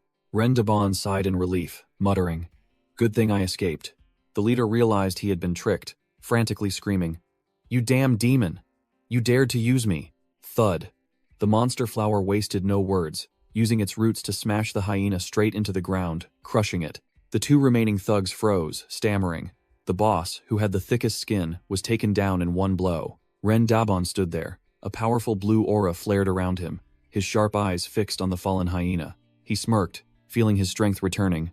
Looks like I've recovered a bit. Ren Dabon smirked, realizing that these trash hyenas not only drained mana, but also secretly stole the power of other clans. He looked at the leader's corpse, muttering that even though the disgusting flower made his legs tremble, it was time to use its blood to regain strength. The two hyena thugs saw their boss get eliminated and immediately fled, screaming in terror, We can't fight it. Run! Ren Dabon snapped, yelling at the fleeing weaklings. Hey, don't run. That's my elixir. He suddenly paused, a thought flashing through his mind. With a cunning smile, Ren Dabon whispered, Wait, there's still one left. His gaze swept towards the fox girl, Pooh, lying flattened on the ground, her face pale. Ren Dabon stood up straight, with the blood-stained blade in his hand, letting out a cold laugh under the night sky. Pooh recoiled in panic as his shadow enveloped her, stammering, What are you going to do? Killing intent surged from him. Ren Dabon growled, You pushed me into hell. You know that. Do you think I'll let you go that easily? The sharp blade, covered in blood, flashed with a deadly gleam. The corpse of the hyena leader lay sprawled on the ground, completely lifeless. Rendabon looked down with lifeless eyes, his killing intent reaching its peak. Pooh broke out in a cold sweat, realizing his eyes had completely changed. He really intends to kill me. He raised his blade high, preparing to deliver the finishing blow to the helpless fox girl. Pooh closed her eyes and screamed in despair. "I was wrong. Please don't kill me." While a severed strap fell to the ground, Rendabon stood there, holding a piece of fabric he had just cut from her clothing. He bent down, holding the piece of fabric in front of the bewildered Pooh, who was kneeling. Pooh looked up, only to hear his cold voice. "If you don't want to die from blood loss, go to the clinic yourself. I'm not carrying you." Pooh could only watch silently as Rendabon turned his back and walked away alone under the night sky, as cold as a ghost. Seeing the fox girl still sitting there, Rendabon growled, explaining that he was going to find the Maima flower, and didn't have time to stay and wait for the hyenas to bring reinforcements. Left behind, Pooh quickly stood up and shouted loudly, demanding to follow. The fox girl ran headlong after the half-demon, but the difference in their physical stamina was clearly vast. Suddenly, Pooh felt dizzy, her strength drained. She fell face first to the ground in the most pathetic way possible. Rendabon turned back, his face full of annoyance. "Again? Don't you have any other tricks?" Seeing the girl unresponsive, he approached and shook her awake. Pooh was completely unconscious, her face pale from blood loss. Rendabon muttered, realizing the girl had truly fainted and wasn't faking it. Just then, a surge of killing intent made him snap. "Who are these bastards?" Whoosh! A sharp spear flew past Rendabon, embedding itself in the ground right next to Pooh. Two guardian figures appeared, a giant bear man and a wolf man wielding weapons, radiating intense killing intent. Rendabon immediately recognized them as the beastkin from the checkpoint, wondering why they had tracked him. From behind, a female centaur and a cat girl rushed forward, shouting loudly for Pooh. "Milady!" The cat girl hugged the unconscious Pooh tightly, crying desperately. "Milady, don't die. If you die, how will I explain it to the clan chief?" The female centaur approached, her expression still calm. After checking, she sighed in relief and announced, "She's fine. She just fainted from too much blood loss." Hearing the words, "young lady and chieftain," Rendabon froze, his mind racing. "Don't tell me this girl is the chieftain's daughter?"